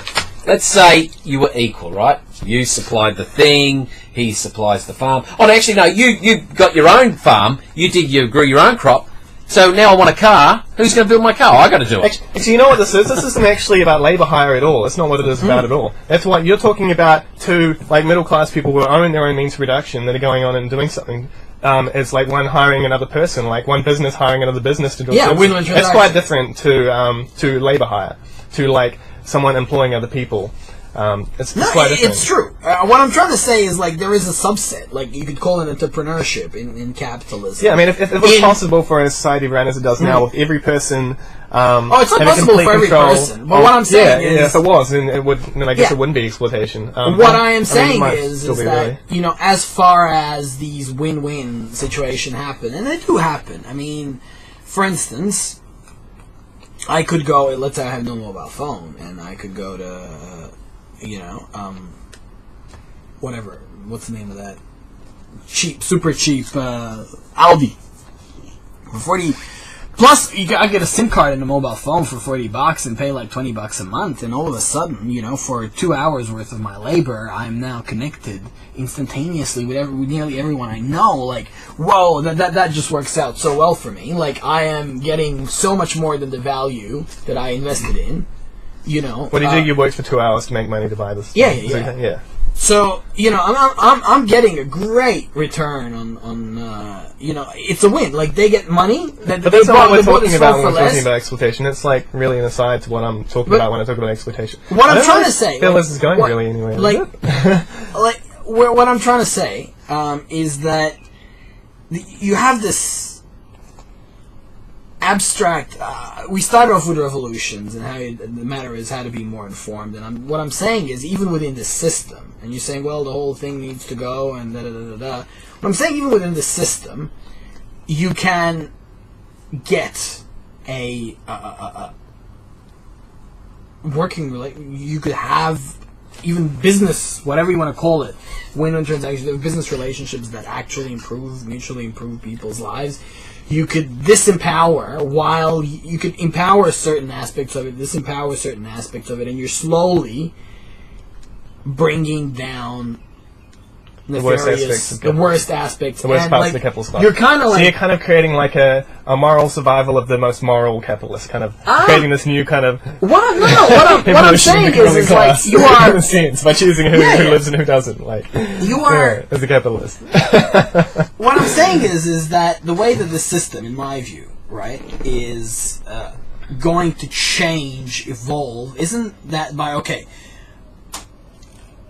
whole lot of people, because they're starving, go out on the street and they bash whatever they believe is the government, but they don't really understand the control of the government. Yeah, I mean, going down the street doesn't create an alternative. I agree. They get some of the people amongst them in charge, but all of a sudden they need so many technocrats to actually get the country to run. And that's similar to what happened in Iran in 1979, because actually in Egypt, what actually brought down the dictatorship in the end, a very big part of it was not on the streets, was actually in the workplaces as workers went on strike. And what happened in Iran was quite similar, and the workers actually started to take over the workplaces. I actually want to jump to what happened in Poland a year later, in 1980, because this was far more advanced than what happened in Iran. In Iran, they developed, like, each workplace had its own council to run, the workplace, and all the factories and that throughout the city. And it developed through the course of overthrowing the dictatorship, the Shah. But yeah, in Poland, it actually got to this point where what happened in Russia happened again. They created their own workers' councils, building up a solidarity. They actually named their movement Solidarity, and it was like they're creating a quote union, but really they were creating like workers' councils. So they were completely taking over the means of production, because when they were in an oppressive regime and they weren't very economically looked after at all, and so when they all went on strike, they're starving out the ruling class, but they're also starving out themselves to a degree. So they actually have to decide, okay, we're going to stop production in these aspects, but we're going to actually speed up or reorganize production in these other fields of industry that are necessary to keep us alive, like food and transport and so forth, and organize them to benefit us and not the ruling class who we're trying to challenge in order to increase our rights within the system. And yeah, so the questions actually pose: how do you run society in a way that's democratic, or that's to what people want it to run, like whatever their principles are. And so to a large degree, they achieve this. They ran certain aspects of the economy in a cooperative way. And it actually inspired the peasants as well, who started to create their own organizations. And this was a massive challenge to the system. There were problems with it. But that's why we need, this is going to happen. This is what happens. So, I mean, whatever we think about all these other things, how we could make capitalism better, challenges to the system are going to happen. Yeah.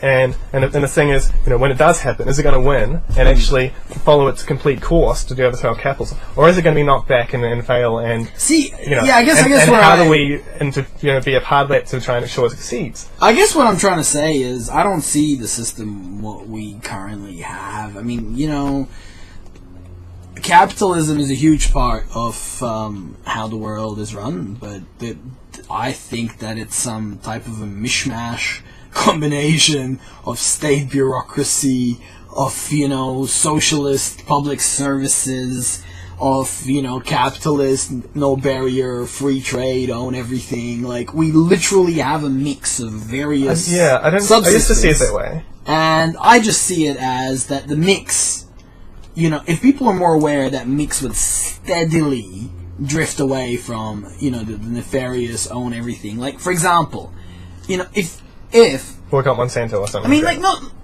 alright, you already have these fucking states that tax everybody and enforce the rules that they make up, right? Now, if there was a simple rule that no individual could own more than $25 million, there would be... Now, people would still be wealthy enough to have golden bathtubs, for fuck's sake, and private jets. Yeah, but why is it that, because we have when the capitalist class becomes the ruling class, they make the rules. So how is it the working class is actually going to, the rest of the population, going to impose their will that these laws exist? Come on! How are you going to impose a law that they own all the media. They're gonna. I mean, yeah, we can like seriously, create our own alternative media and stuff. Seriously, if somebody proposes that, if it comes down to it, they use violence. They smash up the whole working class. Listen, They've done it a million times before. There are Socialist Alliance people or whatever, some fucking all sorts of Greens and in the Parliament. Somebody puts a law, 25 million. Every time they go outside, they couldn't put a tax on the mining industry. No. The idea that they're going to radically reform capitalism without a massive movement in the streets and in the workplaces to back it up. And then it would get crushed. It would get crushed by because we live in a global. It's not like we're sealed off with ships. That's right. Like because if England found out that we were going to do that, they could send the sailing ships tomorrow and crush everything because they have the power to do so. So even if Australia tomorrow decided we were going to go for that, 25 million cap of personal wealth. Straight away, anyone who's got more than 25 million would be bailing. Right? Yeah. And then that would destroy the economy in the quick term. And with the money they've got, they'd be getting the British and the Americans send troops over to secure their assets. We're part of it has to be challenged in a global way. But that's a problem. But see, one of the things that Sonny brought up a while ago, and I've given it a bit of thought because I think it's interesting. If we took care, like let's I'm going to bring up the Zygus movement because no one else is. I'm going to bring it up. If we worked for a resource-based economy, right? We work towards that. That's our goal. And then Sonny says, it wouldn't, there's even problems with that, right? A resource-based economy. Everyone would have to be on board, blah, blah, blah. And not only that, the biggest thing is people's values would have to totally change, right? And it's hard. I mean, for me, for 2 years, it was hard for me to see how a resource-based economy would even friggin' work. Because I kept thinking of it inside the capitalist system. I couldn't separate it until I saw Jacques say, no, capitalism here, resource-based economy here. They don't work together. They can't work together. And he's right, they can't work together. But when you said, and I don't know whether it would be in transition or would be in a resource-based economy, if everyone is looked after, right, everyone's got a house, well, you don't own the house, I need a house with 4 bedrooms because I've got 4 kids, right? And I want to live together and blah, blah, blah, and whatever it may be, right? And then somebody says, now if there's some guy out there that goes, but I want something bigger. I require a mansion and whatever, right? And society can't give him a mansion because... Why should they? Well, no, but there's no reason for it, right? I mean, there could be a mansion, you can live in it, and you go... there's no point, right? So Sonny goes, but I want to work my ass off. I want to do 50, 60 hours a week to acquire that. As opposed to like 10. To price to do 10 hours a week. So the rest of us are doing 10 hours a week and then fishing. And Sonny's working 40 hours a week because he wants the mansion. Well, he's got a mental illness. But surely if that's what he wants, but if that's what he wants, so be it. Right? But he's got to do it. He can't employ the rest of us because we're fishing. We're playing golf. I'm not interested. I mean, unless he wants to get people together with him that also want to help him build a mansion. So be it. I mean, I don't believe build a whole city of mansions, and then you'll all feel inadequate because everyone's got one. It is, but you gotta I want to finish off on basically practical things the questions on in terms of your opinions of what type of activism works, what doesn't, and this is going to be a little bit more argument here because I actually I mean, you've invited me to a few of the rallies, and then kind of weigh up what I could do with my time. I usually decide that rally is not a good use of my time. So, I mean, firstly, the question, how do you feel on people? How do you personally, and how do your people that you know within Socialist Alliance... Socialist Alternative. Socialist Alternative. Here we go. How do they live socialism in their lives? And perhaps more ideas how you reckon, maybe in light of what we spoke about, what you plan to do in the future that you're not doing today. I mean, there's definitely things I'd like to do that I'm not doing today. I'd like to get a bit more involved in the struggles that happen in different ways, in different roles. But how does socialists live socialism today? You can't, what Chris was saying, that's not compatible with today's society. I understand that, but right now, in where we are right now, forgetting about what we could be... what we do right now, how socialism comes about, how positive change comes about, whether or not it even achieves socialism in the end or not, is by class struggle. So, I used to put, we've got a goal, and then how do we get there, and that was my train of thought. Now it's actually the complete opposite, and it has been since, the early 19th century when Marx came along and taught us about how, revealed for a long studied history, how class struggle changes society. And now it's really the other way around. Like, class struggle improves society regardless of whether or not it achieves socialism. But socialism is, the end goal of it. And so, yeah, it's basically organising and doing that. So wouldn't you get involved in the union? I asked you... So what do we do right now? Yeah, participate in class struggle. So to elaborate on that, people should organise their workers in any way they can, try and find, any way by which they can, so you can recruit to your union and get an EVA. That's just a small step in increasing class But are you involved in any union? Yeah, I'm involved in PESMA. It's pretty difficult to organise in my workplace, but I do what I can. What's PESMA? Association of Professional Engineers, Scientists, and Managers Association. Are they unit? That's a union. Okay. So, but also other workers in other unions, when they go on strike, even if it just be for a bread and butter issue or whether it be for a safety issue or whatever it might be, you support them. Try to do the best that they can win, so that way they can have confidence to do it again and inspire other people. So you go to protests and when go to picket lines and stuff like that. For the MUA, Maritime Union. Australia, they had a picket line about safety standards. Someone was being fired for raising an issue of safety, and a lot of people have died working this job, even in the last decade. So it's quite important. How many are members that are part of your union? In PESMA? How many come along to those rallies? There are unionists from other unions like CFMU and so forth that were there.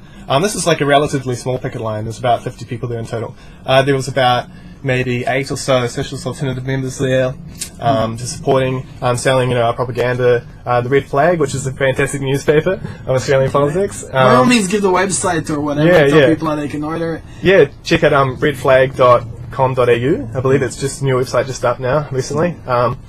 And so, so we have educational meetings where we get the public along. So attending rallies, obviously.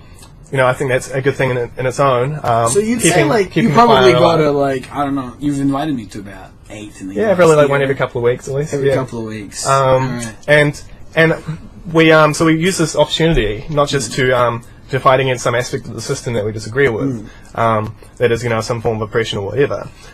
We also use this opportunity to find left-wing people, people who might be interested in these ideas, people who we can talk to about these ideas and try and build a movement. Because when a struggle breaks out, when there's radicalization, which we want to be a part of in the future, we need an organisation of people who have learned from the history of past struggles, who can apply the lessons of them to the present moment, in order to ensure the greatest possible success. Can I just jump in here? There's one thing I couldn't understand. When we had the G20 here at the casino? Yeah, the S11 protest. Yeah.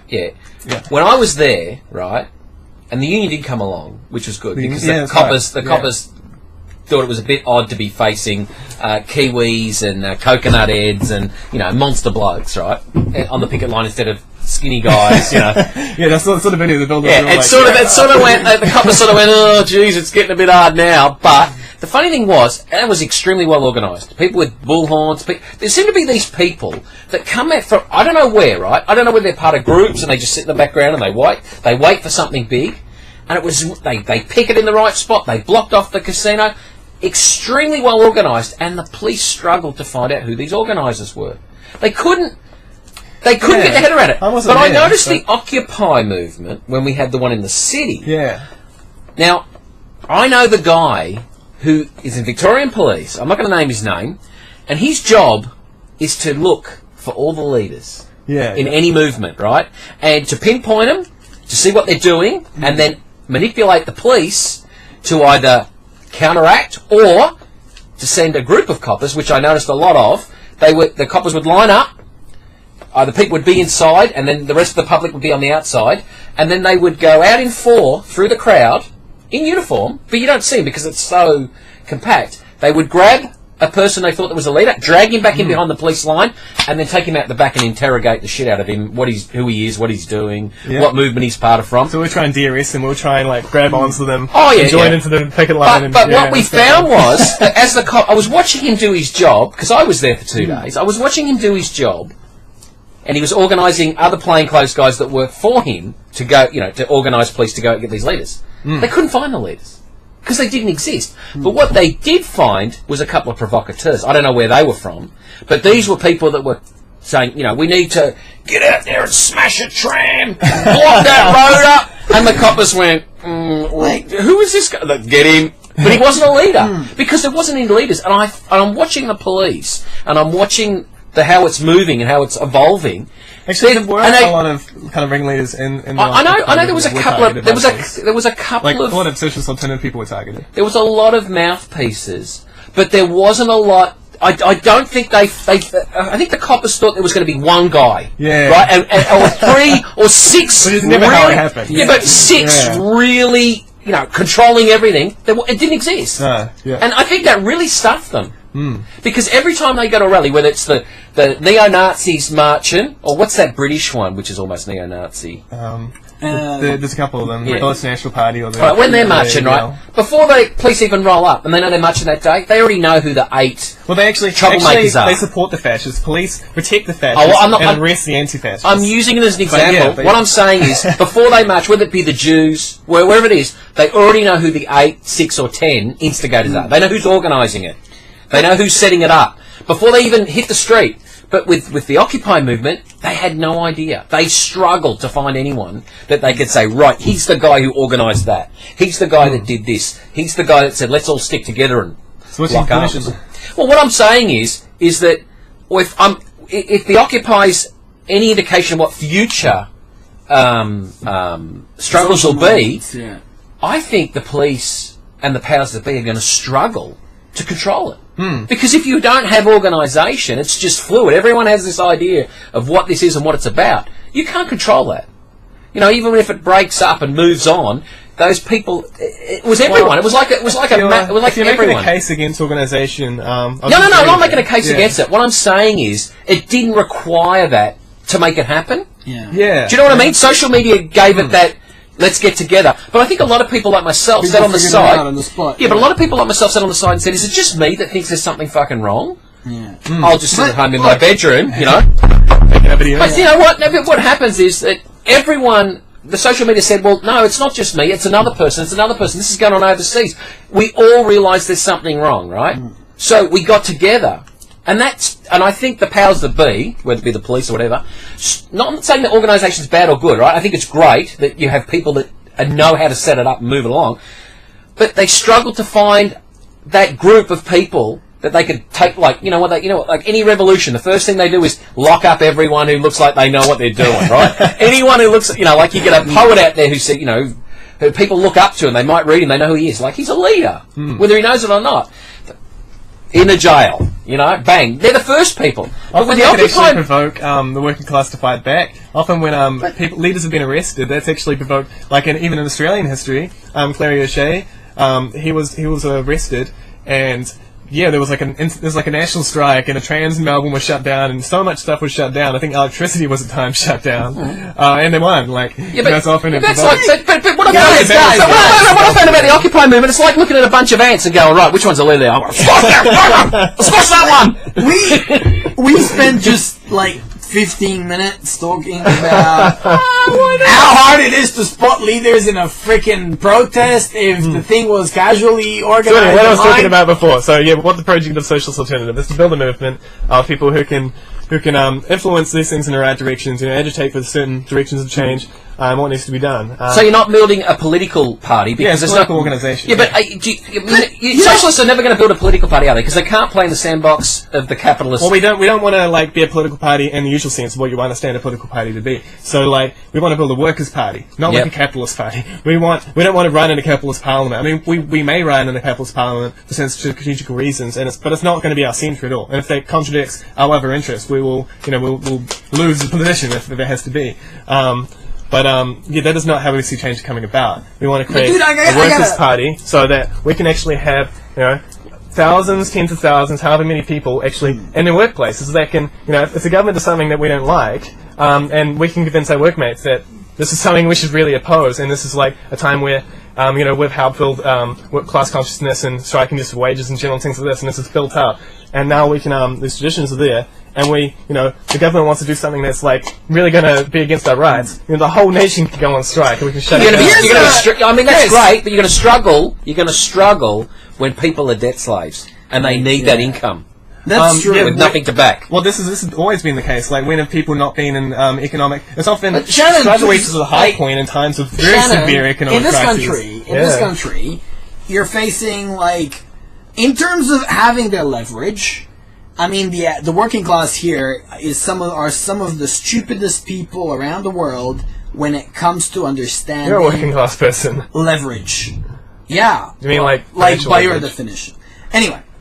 For example, we have in our school, the union is protesting this, and they're asking for these rights, but the truth is 9 out of 10 teachers can't take 3 months of work. They haven't saved the money. And the truth is they live in a house that's way bigger. We have strike funds, we get solidarity organised with other people to support them. Like, this is how we do it. If you had saved 3 months' wages in the bank, you could tell any employer to go, fucking well, wait a minute. You could say, I'm not coming to work for a month, and then you're much more expensive to replace. Interesting hypothetical, but it's not really what happens. But no. Class struggle reaches its peak usually in times of severe economic deprivation. That's what someone drives it forward. Not always at all. But just 2 seconds. I do notice that with the waterside workers, they put into a strike fund, right? Yeah, and I know they can go out for 12 months, and there's they just draw on That's leverage. Yeah, they just say, hey, we don't even have to change our daily habits other than front up to the picket line because we're getting our money every week. They don't even have to drop their quality of life. Full stop. They're on full pay while they're on strike because they've put it away. They can often strike, and the conditions of winning is that the boss actually not only has to meet their demands, but has to pay them for the time of which they've been off work. This is the kind of when a working class is really organised, they can beat these any kind of issue. But all right, that's a good example there, and I feel like a lot of people are going, working class this and that, while they're being mega consumers and driving around, in a Commodore and living in a McMansion. Don't really see it being an issue. I do see it being an issue. I mean, if you want to leverage your political, of course it does. Debt slave. You're a debt slave. You need to go to a job. You have no leverage. It affects the struggle more. It is the economic squeezing of the population. It's stupid. It's not. It is the stupid financial decisions of individuals. Yeah, but however it comes about, when the working class feels the squeeze, however it got there, that's often what pushes them forward into struggle. All right, now here's it's not the only thing that pushes people in the struggle by any means. Here's my issue with a lot of a lot of what the Socialist Alliance Alternative and many others propose. We're gonna take over. It's like this takeover. We're gonna take over the workplaces. We're gonna take over this and take over the. I mean, first of all, in a country where there's so much surplus wealth, why don't you form workplaces? I mean, you look at these protest movements. 10 million people protested Monsanto in the Western countries. So, USA, Canada, Australia, England, Germany, France, etc. To go to a protest, you got to get the placards, you got to get the tram there, public transport, probably got to prepare food. I mean, it probably costs you, maybe you would have done something else that day that would have made you money. On average, it's probably $20 a day. 10 million times 20, that's 200 million. If you take the prices of rural land in Victoria or Tasmania or something like that, Canada, places where basically, farmers have reasonable freedom and they're not going to get crushed, we could be talking 500 small farms. But to me, that's besides the point because it's hypothetical. What is hypothetical about it? Change comes about due to contradictions between different parts of the whole system. And it drives people to do what they do. It didn't drive people to do what he's suggesting. It drove people to go out in the streets and protest Monsanto. So that's what happened. We can't deal with these hypotheticals I wish it coulda, shoulda, woulda. It's not what happened. This is what happened. Dude. And this is what I'm trying to say as an alternative to protest. If people put those resources into actually doing something proactive as opposed to, oh dear government, stop Monsanto, or hey, fucking... Wait a minute. Somebody's treating your freaking workers. This comes down to education, and you're right. With that 200 million, you could say, I could do seed funding for co-ops, right? Now, if there's someone new, like, you know what a co-op is, and I know what one is, right? But if I said to you, if you joined a co-op, instead of being Joe the worker, making $600 a week, 40 hours, busting your balls, making widgets you hate, right? What about if I set up a co-op? You would earn your 600 plus whatever profit the company makes. It's an incentive. You would shift around your job. I mean, I think a co-op as a transition is a fantastic thing, and I think any socialist that's not part or trying to set up a co-op, I think you're sort of out of kilt with where you're heading. In transition. Before I learned about Marxism, I did think exactly that, really. Before I learned about how society changes and how class struggle comes about, that was kind of very much where my thoughts were at sometimes. When the revolution comes, like when our rights in Australia, our quality of living is constantly attacked, as it is being currently, especially by this new government, this new conservative government. Like our rights are being stripped away, and we're going backwards and backwards. Eventually, this is going to create a reaction. But why not? But when this question is, when the revolution comes, what are we going to do? Like, people who are in co-op, people who are in co-op are not going to support the working class in the revolution. They're basically the same. They're economically in the same position as the middle class, who always destroy the revolution when the workers actually rise up. Whoa! So it's a class position that determines how you react, not your ideas. So your people should stay in a shittier class position and be more aware, so one day when the revolution comes, they'll all be together. Like, make your life shittier. Don't take control of your life. Don't get more into the production of resources. Don't take over the means of production every day when you can, when you should just go and get exploited by your employer and try to take over. Continue capitalism, just go inside the system and keep perpetuating the exploitation of other people. You're having this idea. Wait a minute, don't get me wrong. I keep perpetuating the system, though. But don't get me wrong. You're just becoming middle class. You know what they say? Lead by example. But anyway, forget about that. What I'm saying is, you're right in a way. Because as things get shittier and shittier, now it's like they're throwing the crab in the water and heating up. So it's like they don't realise it. And then when your football team says don't go into revolution, well, we won't be playing football on Saturday. Watch how many people go, oh no, I want to see my team play. Yeah. I'm talking, we've got a bunch of morons in this country, right? But I think it's going to be like the crab in the pot. They're going to put up with the heat.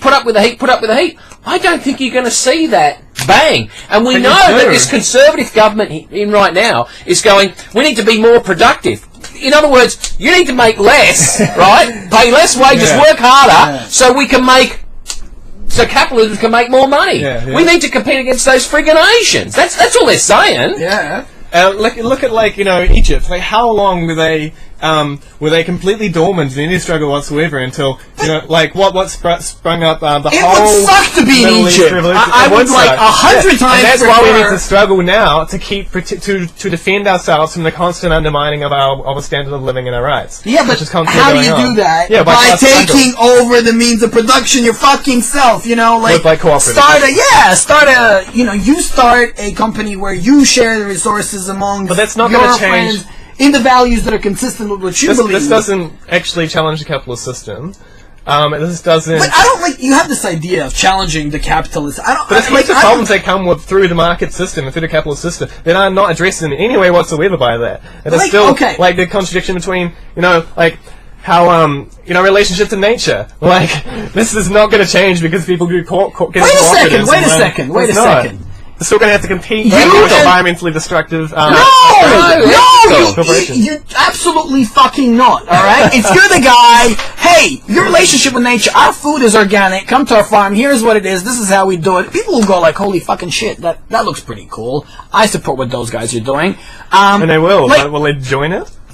I'm not going to join it you because... You could join it, you could buy products from it, you could, the point is, you're having you got to bring down this capitalist system. Wait, here's the other thing too. Is you're right with the co-op, because if I'm getting my $600 a week for working at the co-op plus extra as an incentive because I'm sharing in the profits of that co-op, then other people are going to find out about this. The working class type. I'm not talking about people who run businesses. they're going to be drawn. The labour's going to be drawn out of the working class into a co-op. Well, We want to be shareholders. No. Hey, we can't keep. I mean, I understand you've got to live. Oh, there was an example in I think in Spain. I think it's in Pamplona, and there are like two of the world's biggest cooperatives, and we're literally talking hundreds of thousands of people. Yeah, and I'm aware of that one. Yeah. And but do you know what the problem is with the really co-op though? amazing. I watched that one in East Germany when the people went back into the factories and said, "We can manufacture. We don't need a boss. Our boss sold us out, right? They sold. They pretty much World Bank said you got to shut your company down, and they paid the boss off. So he just mothballed it. The people went back in and run it and started making products. But what happened was the people who supplied the steel, which was capitalist Thingo, were going, oh no, we're not supplying you the steel. Yeah. Right? They were squeezing them out. Yeah. But then they went off and they found another co-op that were doing steel. And that they got around it, but man, like the capitalist system, it was like they were all out to get them because they didn't want. I mean, even though they were a company and they were making profit, they didn't want a cooperative. Well, it sounds to me actually this isn't just about the fact that they were cooperative. It sounds to me like these are actually there's different ways co-ops come about. Like if a co-op comes about by working class people saving up some money and then buying into something. No, they're not doing that. Yeah, exactly. You're talking about the type of class struggle that actually they lost their jobs and they said we made a good product. We did the right thing, and then that's what I support. That's what needs to happen. But why not buy a factory? I mean, why not build a factory? Why the fuck should they? They've already created more value than the value of the factory. How hard is it going to be to make people say fuck you, GMH? We're taking over this plant. We're going to run it. Let's look at the history of it. Like Northern Italy in 1920. Pretty much happened in every single factory in Northern Italy. Russia happened pretty much in every factory in most of Russia. Well, where are they now? What happened now? Yeah, they were defeated eventually. But didn't but see in that East German because the whole world was against them. But wait a minute. But in that East German thing, what happened was the boss come back, right? And when the new political power come in, he goes, I'm getting my fucking factory and I'm going to use the police to do it. And then what he did was he got back into the factory, all the workers got asked, and then you know what he did then? Because he got paid to do it by the World Bank, he scrapped the machinery, so there was nothing for him to touch. Yeah, there's a struggle. There's a class struggle that exists. That's exactly what's happened. So, can you see the GMH workers taking over GMH? What now? Well, when they're about to lose, they've already taken a $200 pay decrease. There's no like massive tradition of class struggle. I don't think in that factory. There's far more, so it's unlikely. But yeah, I mean, if you look around like the 1920s, very much inspired by what happened in Russia, where they actually did win on a national scale. They won.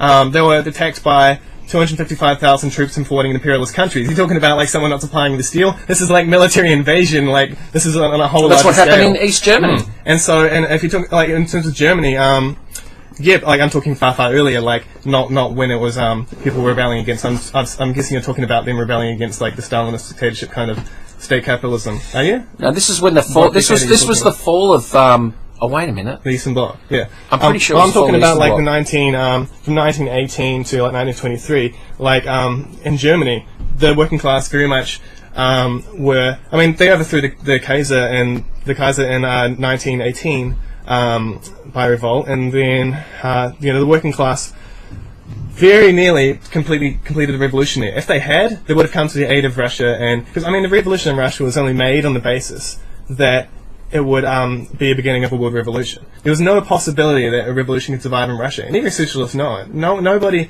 thought that socialism could exist in Russia. They knew that throughout all of Europe there was a massive level of class struggle at the time, and there would be a larger spark to that, and they were very much right that Germany very nearly had a revolution. About 6 years there was like this confrontation between the classes, and they even set up Soviets at some point. And I haven't read a lot about this, but I'd like to know a lot more. But this is. But the problem is, right, we know right now with even the Labour government and Liberal government, it doesn't really matter who they are. They're just as bad as one another.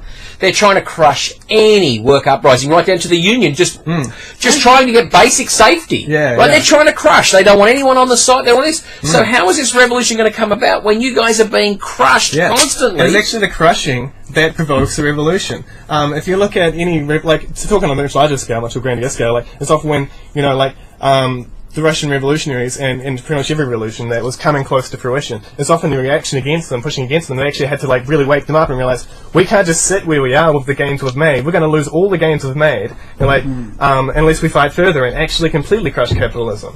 And this is actually what happened. So, and in terms of a much more smaller scale, as we were speaking of, like it is. If there was no attack on their working standards, there would never be anything. No one would never have to stand up for your rights. Shannon, I think you got to live it. I think what Sonny's right in a way, right? We do live it. Like socialists do live their standards. Like I know. I understand what you're saying, but see, with Sonny says when he says I'm not a slave to debt, right? Because he probably has no debt. Look at the car he drives. Yeah. The only thing he does have to pay rent on this house because he doesn't actually own it. Yeah. But I'm sure if Sonny had to, he could go find a paddock out the back of Victoria somewhere, live in a tent, and have his garden. Dude, yeah. But he's down to where he only has to work the hours he has to work. And he goes, you know what, I might need a new computer. I might work a couple more hours. Right? Yeah. He's not a debt slave.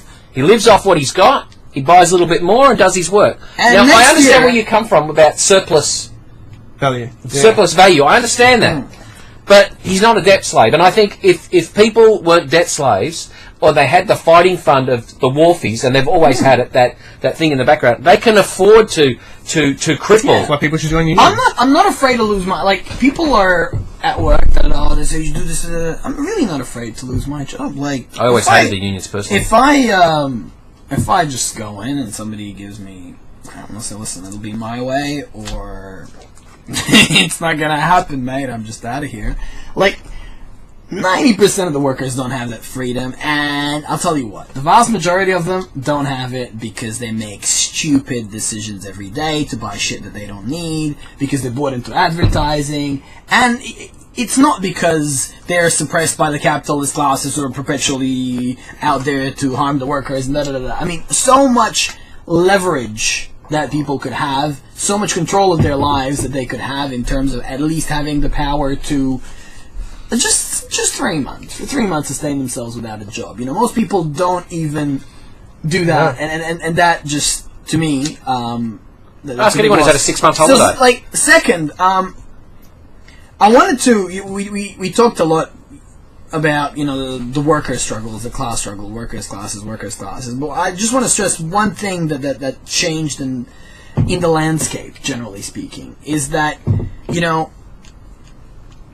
Marxist theory came together in periods, you know, from late 1850s to just before 1884. Early 1850s. I don't know when the last book was or anything. 1880 something was his last book. The point is, then, that was Industrial Revolution time. I mean, you were just basically going from people having little workshops where they put together horse carts or horse hooves or building materials or something, just into like factories, into bigger factories, into huge mines, into like railway works.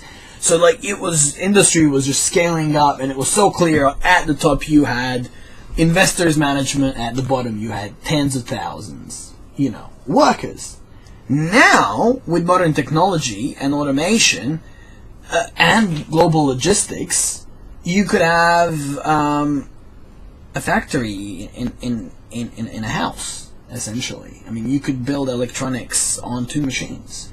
You can leverage the global supply chain so that one dude in Melbourne, LA, wherever, Sydney, orders parts from 100 each from 5 parts of the world, gets it assembled down the street, and this relationship of, you know, fruits of our labor is abstracted, but more importantly,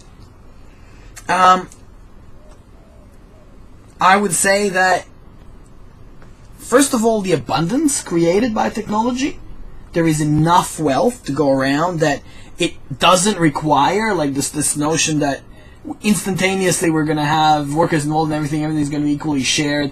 Like, if you, within capitalism, try to increase the abundance of things, and stop artificial scarcity, like where people in Europe are burning millions of tons of perfectly good food, like, end that forever. Yeah. You know,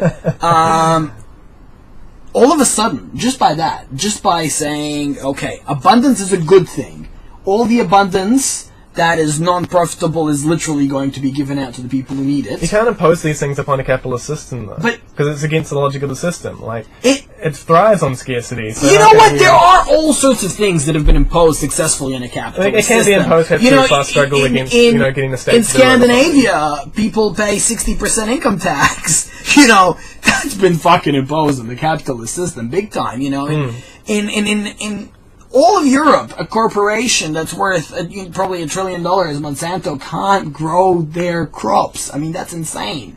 That's been pretty much imposed, with all the corporate lawyers. The states have imposed that on the capitalist system. I mean, it's so feasible to impose against a particular corporation. Yeah, but to end this idea that we're going to destroy food, and to introduce this idea that we want as cheap as humanly possible abundant energy. How can you really enforce the idea we're not going to destroy food, though? Because if people just leave it on the tree and then not pick it, and just, we're not destroying it, we're just not picking it. There's always ways around it. Yeah. In Australia, we're ploughing our fruit trees into the ground. I mean, because they wouldn't make enough profit. But the idea is, what I'm trying to say is, technology is existing more and more and more and more and more to create an abundance. In certain cases, you can see it. I mean, you could, look at electronics, for example. They're getting exponentially easier to produce, exponentially cheaper, exponentially quicker, exponentially better. And anything that's labour intensive, we ship it off to a country where we can exploit the worker who's on $2 US a month. But even if they were paid even if they paid Australian wages, what the prices actually I've seen articles if Apple paid its employees, US wages. If they pay them really good living wages in China, the cost per their prices would go up by 7%. It's nothing. It's nothing. It's nothing. So this exploitation, when you say, you're propping up the system, and the system is, I would say, with a few minor adjustments that are only possible today and were not possible 20 years ago or 10 years ago. Yeah. You could have not a single starving person in the world, and you could have, a 20-hour work week as a standard. And I would say that rather than some grand global takeover of society or knocking off all the ruling class or if we can have our working hours and if we can feed everybody, we'd be really good and on our way to a more egalitarian system. What I have to say against that is it's reformist politics is what I generally call that. It's let's try and make some reforms to capitalism, and you can carry this out with some success. There's some good reformist politics going on in Venezuela. With the support of the masses on the streets, and actually in the workplaces as well. Ensuring that happens. And there's been an attempted coup against the.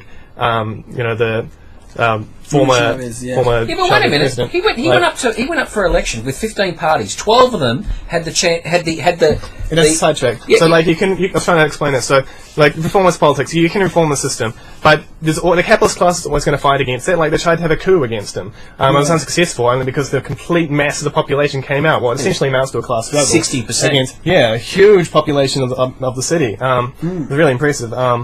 But he's brought 60% of people out of the slum into apartment living, welfare, So he's done a lot of really amazing reforms, and this is in the face of the capitalist class who really don't want these and are really constantly trying to battle these, fight them back. And if you look at the history of Australia or any country of the world, we have made all these reforms over time through similar processes, maybe not quite as dramatic as happened more recently in Venezuela. And we've made this progress, and we're chipping away, and we're getting better rights and better safety and all this whatever.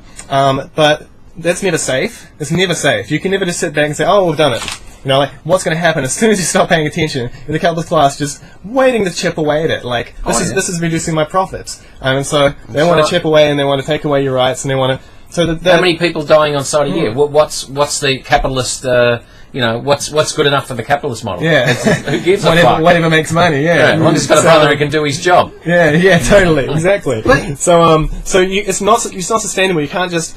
Reformist politics, you can kind of fight for these changes, but they're always going to be under attack, and you've got to constantly defend them. And so, it kind of rings back to, the situation of dual power, where this comes to a climax, where actually, it's not just, you haven't just reformed the system, the workers have actually created this whole new way of organising society, Wait a second. That's the natural kind of... We have achieved certain given, and they're always under attack as soon as we start valuing them. No, not all of them. Under Marx, in the miners, it was normal that 5% of them died every year. I think I know what you're going to say. If if there was a workplace that's saying, oh, you know, like 5% of people dying every, that's cool. Like, no, we'll never go back to that. People have. Well, I mean, I'm sure you'll find places in the world where it's still at that. You know, and to say we're never going to go back to that, what I'm saying is, an educated society will never go back to that. If we start feeding every person on Earth and just going like, listen, you're a human being, and I don't care whether our system is socialist, capitalist, a mixture, or fucking run by aliens, but you're a human being, you have a right to live, and you know what, we're gonna start individually, it's cool to start accumulating shit so long as everybody in your immediate area is fed. Like, if you start that as a basic human, like, after, when we get to the point that starvation is unheard of, like, you're never gonna go back. Like, there is no way that like, oh yeah, remember when there's these bugs were starving and that was the, like, you're never gonna go back. What I'm trying to say is, you know, but it does go back. You'll find position times, you know, like a lot of the poor countries today where people are starving, it's not that they were always starving. Like, you know, they were at times much better, and now they've gone backwards. You always will go back. There always will be a force. Like, I mean, there is a degree to which the capitalist class has a vested interest in the health and education of their workers, so that they can produce the maximum amount of value they could. So there is like that kind of counterbalance that actually is the reason why we have, you know, a certain degree of education, and above that, it's really much a fight. We want more, they want less for us. But yeah, that's why we have this certain amount. And we won't go back below, you know, what's actually in their interest. But to say we're not going to go back, I think if the economy really goes terribly in Australia, maybe it's just a pretext to attack our rights further and further and further until I don't think that's necessarily an impossibility that we could end up with. Look, I think that there is no, like, there's not going to be like an easy place to conclude this, but I'd like to say just a few concluding statements. First of all, you know, we had a bunch of interesting differences of opinion. Like, I think me, Chris, and Shannon all agree that, you know, we need to have a more egalitarian society, that there is exploitation going on, and that people need to be more aware of what they're doing. I guess the system, the methodologies, and ideologies all vary. What I suggest, sometime over the next 2-3 months, we do this again, with like a limited scope of discussion. Yeah, okay. As in, we are only going to talk about, say, the past history of worker struggles. Yeah, we'll talk about that, and we're gonna say, comment on how much that applies. Perhaps we can isolate another thing and comment, because the way, like, this topic has proved to be so big, so vast, and yep.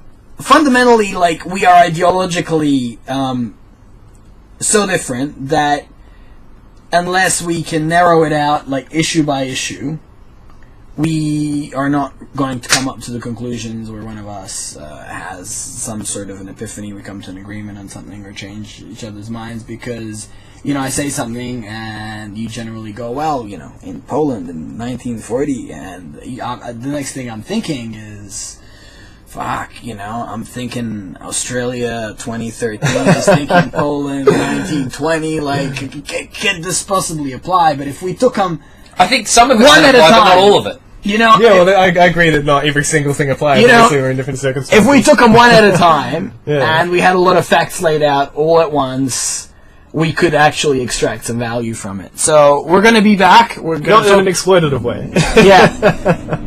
We're going to be back. We'll talk more about socialism. Shannon, I'm sure you'll be willing to bring, like, a comrade, commissar, you know, to the next higher ranking officer, to the next podcast, and we'll nail down, like, a narrower scope of topic, and we'll see how we go.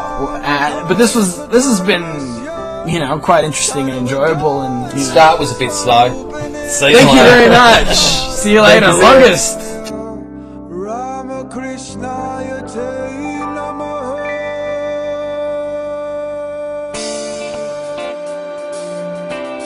Yes, this song is called Be the Change, inspired by the words of Mahatma Gandhi, who lived for peace and not violence, and told us to be the change we wish to see in the world.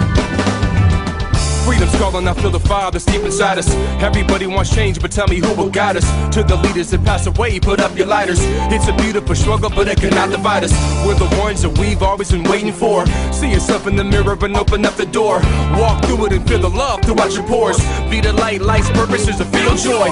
Metaphysical, lyrical, standing up for truth. The only one that may change is walking in your shoes. Be the example, don't complain about the news. Making music and serving the world with the loo. Now you can be the same, or you can be the change.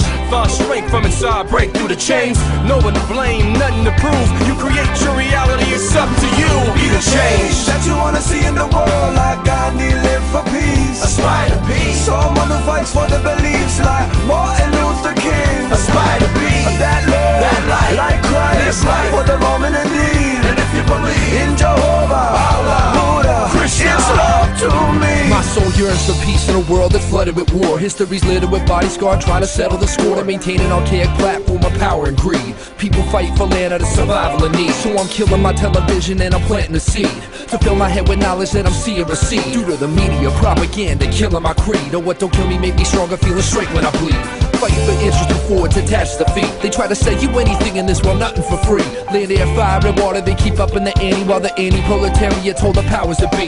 But we keep fighting, surviving and thriving, recycling and rhyming. We constantly inclining, we see through the lying and prying. They tactically keep trying to keep you from asking the why. Be the change that you wanna see in the world, like Gandhi live for peace. Aspire to be someone who fights for the beliefs, like Martin Luther King. Aspire to be that Lord, that light, like Christ, light for the moment indeed. And if you believe in Jehovah, Allah, Buddha, Krishna, it's love to me. We find solutions, different possibilities, creating organizations like Aspire to Be, inspiring young minds to see, building life skills, nurturing creativity, fulfilling the youth's basic needs, listening actively, teaching the tools to succeed, positive role models, we plant the seed, the roots drink the water which feed the trees, someone help me, giving back is my responsibility. Be the change that you wanna see in the world, like Gandhi live for peace. Aspire to be someone who fights for the beliefs, like Martin Luther King. Aspire to be that Lord, that light, like Christ, light for the moment indeed. And if you believe in Jehovah, Allah, Buddha, Krishna, it's love to me.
If someone is a programmer and a freelancer, that their means of production is a computer that costs, $900, that is equivalent to 20 hours of their labor.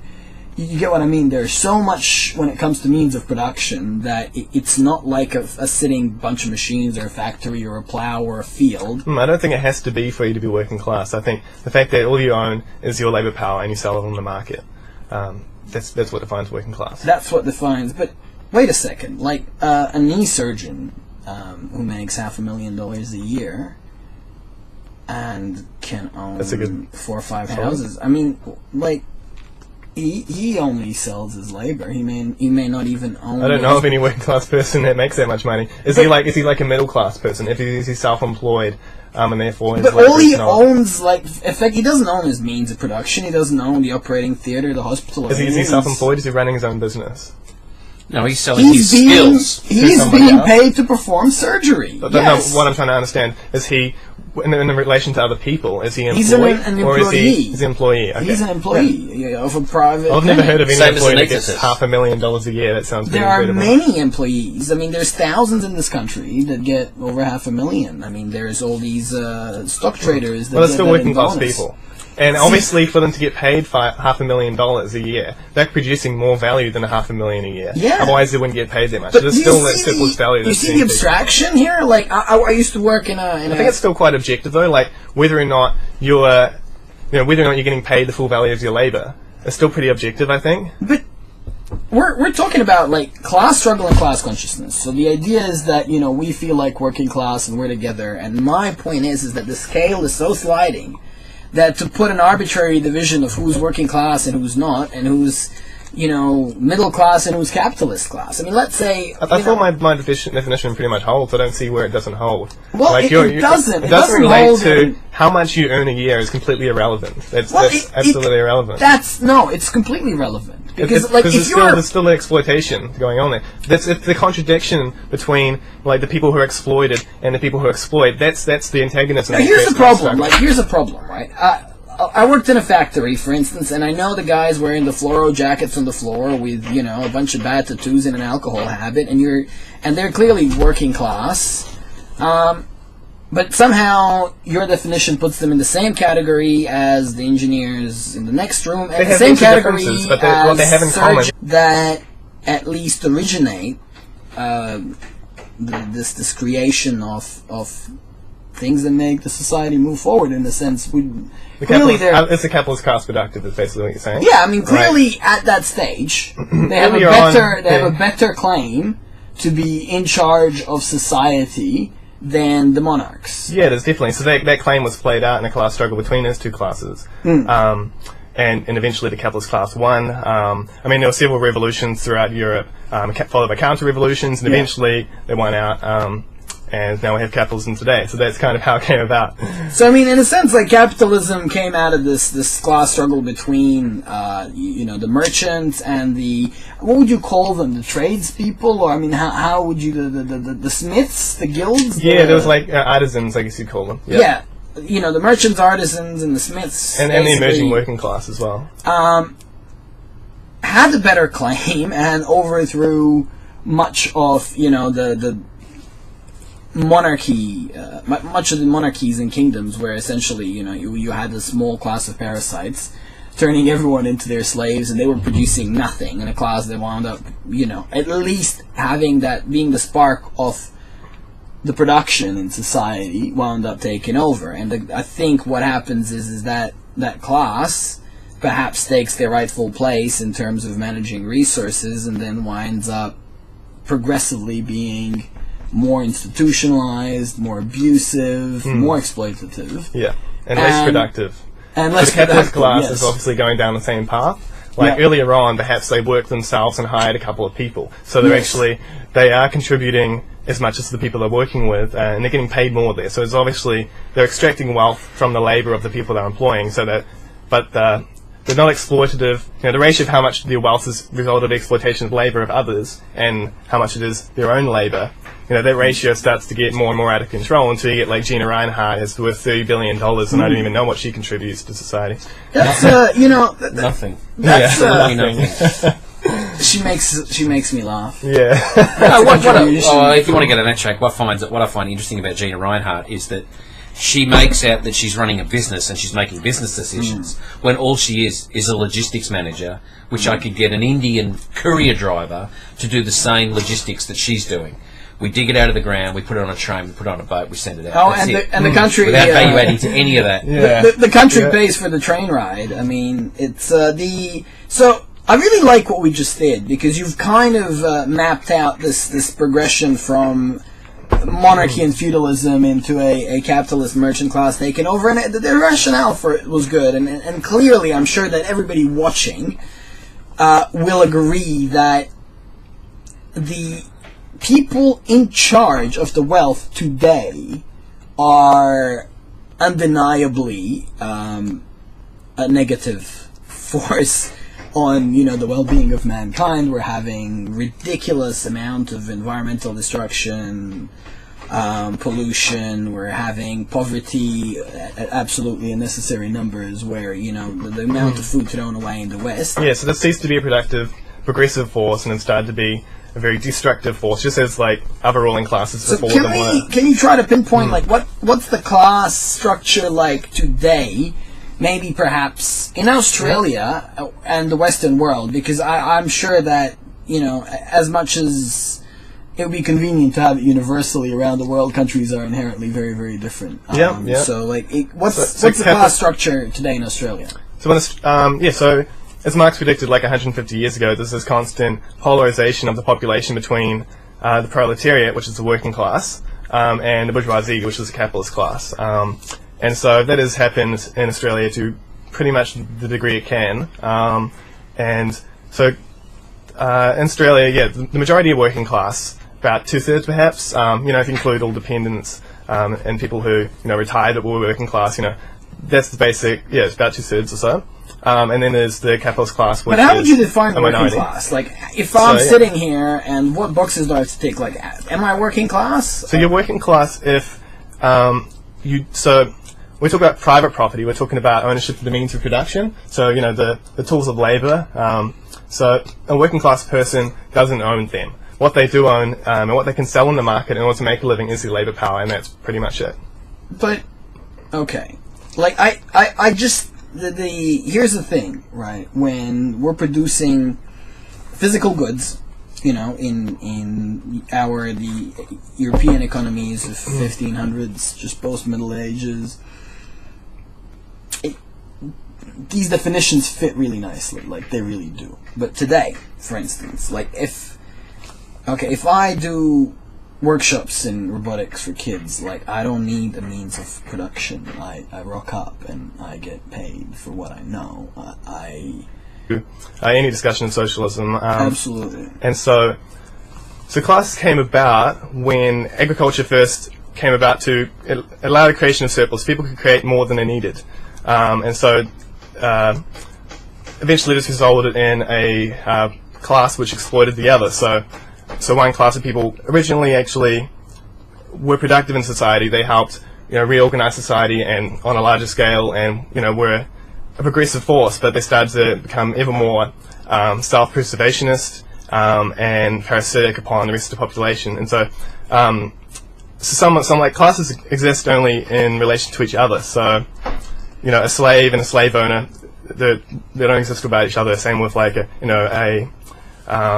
a serf and a lord, or a so worker and a capitalist. You're basically saying we have people, you know, they have needs, they've got to provide for their food, their housing, some level of energy, and they get more efficient and better at meeting these needs. And I'm just gonna cut here just to make sure that our video is freaking good. Alright, sorry for the interruption. Shannon was basically explaining to us how he believes capitalism came about and how the origin of this class struggle came to be. So, you know, as our means of production developed further, we started to... There's an increased division of labour and different social relations about how this labour was organised, and so we ended up with a feudal system. But within that, we actually developed, you know, the beginning of a capitalist class. You know, the merchants, small workshops, and then this slowly progressed. You know, accumulated, got bigger and bigger until, you know, we ended up with the Industrial Revolution. And by the time we got to that point, there was, you know, the capitalist class was very much a threat to the old monarchy system, and so there was a class struggle between the two different exploiting classes, the feudal classes, like the monarchy and nobility. But when you say, like, two different exploiting classes, I mean... Like, one exploits the peasantry and the other the working class. But you could argue that the monarchy creates no inherent value. They basically have an army and they lord over people. But when it comes to the, you know, the merchants and the producers of, say, I don't know, you know, horse carts, you know, like the guys that build bridges, stonemasons, etc. I mean, they are the ones.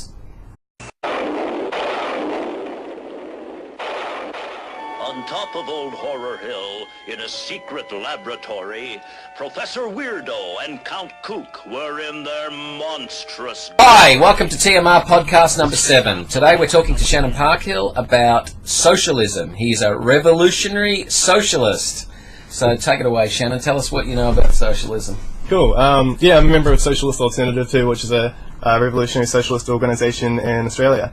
Yes, so it's need to define what socialism is, because the term has been used by multiple people to mean different things. So socialism is not, some reforms to capitalism where we give you some welfare and you have something you vote for and good public services or something like that. That's like, we call it social democracy, and it's probably the better form of capitalism, but it's still a form of capitalism.